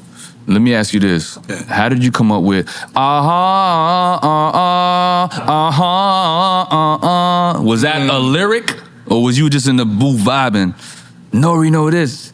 N.O.R.E. know that. That's one of my favorite fucking songs. Nah, but that I'm leaving on the next plane. I don't know when I'll be back again. Was that a different song? Kiss me or pray for me. Tell me that you'll wait for me. That's the original song. Yeah, little nigga. You know what I mean? You said little nigga? Yeah. Did you just little nigga me? Yeah. Did you just little nigga me, son? Yeah, but that's the. I'm gonna let you get away with that one. Yeah. Yo, listen. That's the original song. You get one. Yeah, come on, man. Inspired by. Come on, I love you, brother. Come on. Let me get away with two more. He preemptively two more. I got two more. He gonna call me at 4 in the morning about some random shit. Yeah, that's right. Yo, Abe, what do you think about this movie? And guess what? You be knowing about it too. You be like, word, I don't like it. Yeah. So don't you throw me out there by myself. I be calling you like, yo, I don't think this is right. Yeah, we be powwowing for sure. That's right, man. My brother. But I just want to reiterate how happy, how proud I am of what you brothers did. Came out there, you did your own money. But even in your own money ain't even the biggest story. The biggest story is you're doing it on your own. Even though that does relate to your own money, I understand that part. But you believing in your own people and doing it on your own. And sometimes even your own people don't even mean your own people. It mean your own people. Mm-hmm. It mean people that's for you or with you. And I watched the movie, man, and I was so proud. Because you taught a story, it was funny, but then you also taught a lesson. Mm-hmm. And that to me is what hip hop is supposed to be. My favorite rapper,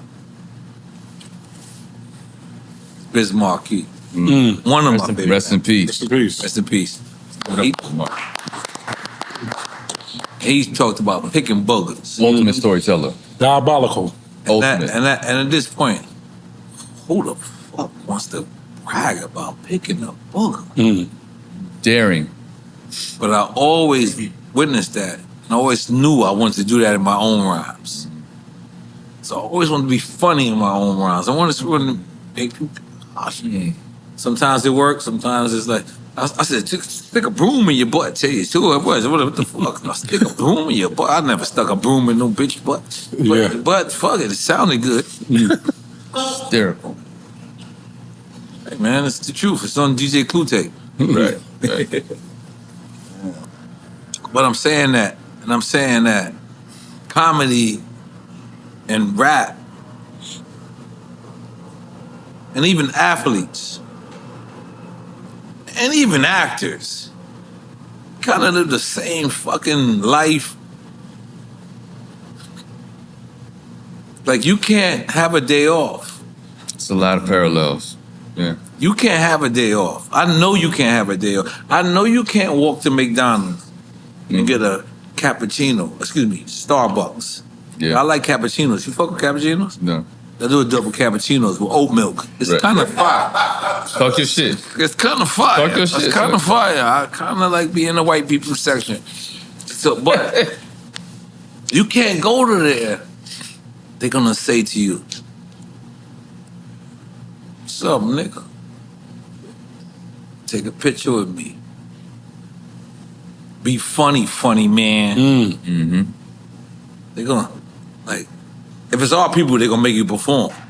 If it's our people make you perform. They be like, yo, nigga, rap, nigga.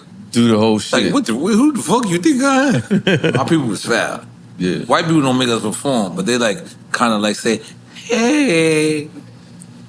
Yo, shit, I'm gonna blow it up, man. I'm not gonna say it. Yeah. Oh, shit, I gotta stop. Yeah. But being famous might be the hardest thing ever. And what I mean by that is you have to always be famous. You gotta always be on. Like I said, I hung with Dave the other day, and he did something that was remarkable to me. He kind of like refused to be a celebrity at that moment. Mm-hmm. People were coming up to him, he was like, hey, how you doing? Yeah. And he just kept indulging in our conversation. And I was like, I had never seen that before. I was like, they all wanted to take a picture with him. I'm talking about the whole... Mm-hmm. No, I've been around him. We were we all had lunch, me and Mos Def, a bunch of people. And same thing, people was coming up to the table and they wanted to get photos. And he has his moments where he's just like, no, thank you. I'm just hanging out with my friends. If you don't mind, I would not want to take a picture. Oh, he says it in the most politest way. Very, very classy. I didn't know I could do that. Yeah. Hell yeah. Manage people's expectations of you. Yeah. You know what I mean? You teach them how to treat you. How to deal with you. Absolutely. I did not know I could do that.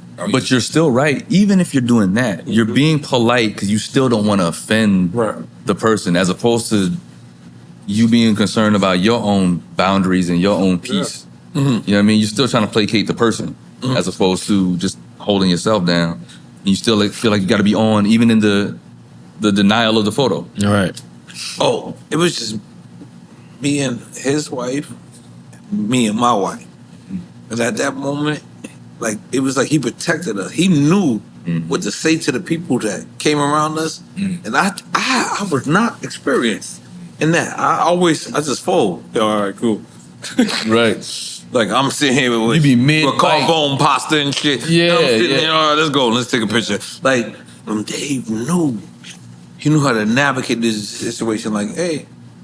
And I had never seen that. I never knew how to, I don't want to say deny your celebrity, but just manage that situation. Yeah, manage the situation. And that was just so dope to me. And I had never seen. What about now? How are you now? That's what he's talking about. This just happened. But this just happened. This just happened. Yeah. So now you just. Have you tried it yet? Have you tried this? Yeah, I hit a nigga with a different lie the other day. But you don't gotta lie. It was kind of a lie. What did you tell him? Dude came up to me and was like, yo, man. I was like, listen, I'm on vacation. If they find out I'm here, I can't get paid. Dude felt. He was like, word up. You're about to watch this like, goddamn. I was like, yo, man. And it was ill because I looked around. I did it like a drug deal. Yeah. I was like, yo, man, listen, man. Do you really got love for me? Because I can't. Don't take that picture. Yeah, don't take that picture. Dude was like, yo, man, fuck that, man. Keep that money. And I hit him. I felt so bad. Like, you continue to go ahead. I went too far? No. How about you? No, I'm good. I know you deny your celebrity. No, I'm good. So that's why you stay in Kindle. Nah. So, tell us an awkward moment of your celebrity. I don't got an awkward moment. Ask for a picture, I'll take a picture. South by Southwest, somebody ain't step on your sneakers? Nah. Listen, this nigga is front. Come on, talk about it, man. Talk about what? Somebody stepped in your sneakers one time. Where'd you get that from? I was like, hey, EFN, That's what I do. love Hey! you. I love you. Nobody ignore you and you have no fan that annoys you? How would I know they're my fan if they're ignoring me? Annoyed. Yeah, there's people that are annoying. Yeah. But Okay. yeah, you keep them at a distance. If they're polite. My thing is, if you're polite, you come up, can I please take a picture? Cool. I'm cool with any picture. I'm going to be honest with you. Annoying and polite don't go together. Okay, so if they're polite, cool. If they're annoying, no. Okay. If anybody disrespects me, no. That's what I'm asking. No. No one never been annoying to you. Yeah, and they don't get a picture, or stay away from me. Can you give us a scenario of somebody? Yeah, drunk motherfucker. Yeah. I should be on Drink Champs. All right, cool. Go that way and then call me later. Exactly. Yeah. Lucky I'm the lesser known guy here. Holy shit. Yo, man, this has been so fucking great. I'm being honest. I'm so fucking happy that we established you Chinese. We established that. German. Coming from North Carolina. You the homie from Roc-A-Fella. From the gas station. The Bronx. Boogie Down Bronx, Gas baby. station. Let's go. That Boogie Down Bronx. That flies, the feds come at him for flying. The whole gas station movie. We gonna continue this. Absolutely. We're gonna do this. I don't know if I'm like be like Affion, put all my fucking money in there, but I'm gonna find somebody to fund us. And we gonna film. We gonna sign a major. I'm producing that. We gonna do that. Shit! Shit! I forgot Charlie Mack in the building. Hey! Charlie Mack. This is what we established. We getting Will Smith and Martin at some point. At some point. At some point. At some point. At some point. Not now. I'm going to talk to him for you. Yeah, talk to him for you. Now, again, they grown men, but I'm going to talk to them. Of course. I seen him with Fat Joe the other day. Put me on FaceTime. Just tell me we want to celebrate them. That's all we want to do. Because we don't drink, right? Does he drink? He doesn't drink. I don't know. I can't speak for them in terms of whether he drinks or not. All right, cool. You know, I don't drink, so I'd love a drink with him. Yeah. But I mean, he might take a drink with you. I don't know. Yeah. I mean, a lot of people take a drink with me. Well, that's what I'm saying. You know what I mean? I'm a great guy. These three didn't. Drinking water? You know what I mean? That's what I'm saying. We drink water. Yeah, you took a drink with me. Yeah, exactly. You're my friend. But he got drunk on water. Let's end this the correct way. Proud of this movie. I stand by this movie. I respect this movie. I co-sign this movie. I co-sign your movement. Co-sign everything y'all doing. That shit is dope. I was so happy watching it. I was so happy watching you teaching a lesson. I was like, damn. Because I knew where you were going. I was like, damn. And I know that anybody younger than me might not know, but they're going to understand it through that. And if they understand it through that, it's still the same lesson. Right. It's still the same lesson. You understand? So I was like, cool. I loved it. So I want to give you your flowers again. Yeah, congratulations Charlie on the Mack, film, guys. man. Thank you, man. You know who you are. We love y'all, man. And thank you for having us again. Thank you for opening the door. You know what I mean? Sure. You know, this is truly an independent effort. Oh, we independent too. I just gotta know. Yeah. But as I'm saying, but y'all have such a platform that everybody knows who y'all are. Like we understand where we are right now. But thank you. As much as we're friends, you still don't have to open your platform for me to just come on and talk about my movie. So the fact that you saw this movie as important enough of a topic to be like, you know what, I want to give them the microphone. We don't take that lightly. So thank y'all for always, showing up. I'm mad that y'all didn't get in the movie. We couldn't get y'all availability. I want to reiterate your flowers. No. Even if we had nothing to do with the movie, nothing be about the movie, how important you are to this culture, how important y'all are to this culture, and y'all three conglomerates to get together. Nah, it's course this is meant to be. Absolutely. Word. This is meant to be, man. Absolutely. I don't do no fighting. Thank you. I'm a good nigga. Thank you, my guy. Let's take a picture. Absolutely. Yes, indeed. Shout out to your camera batteries too for lasting long. I don't know how y'all did it.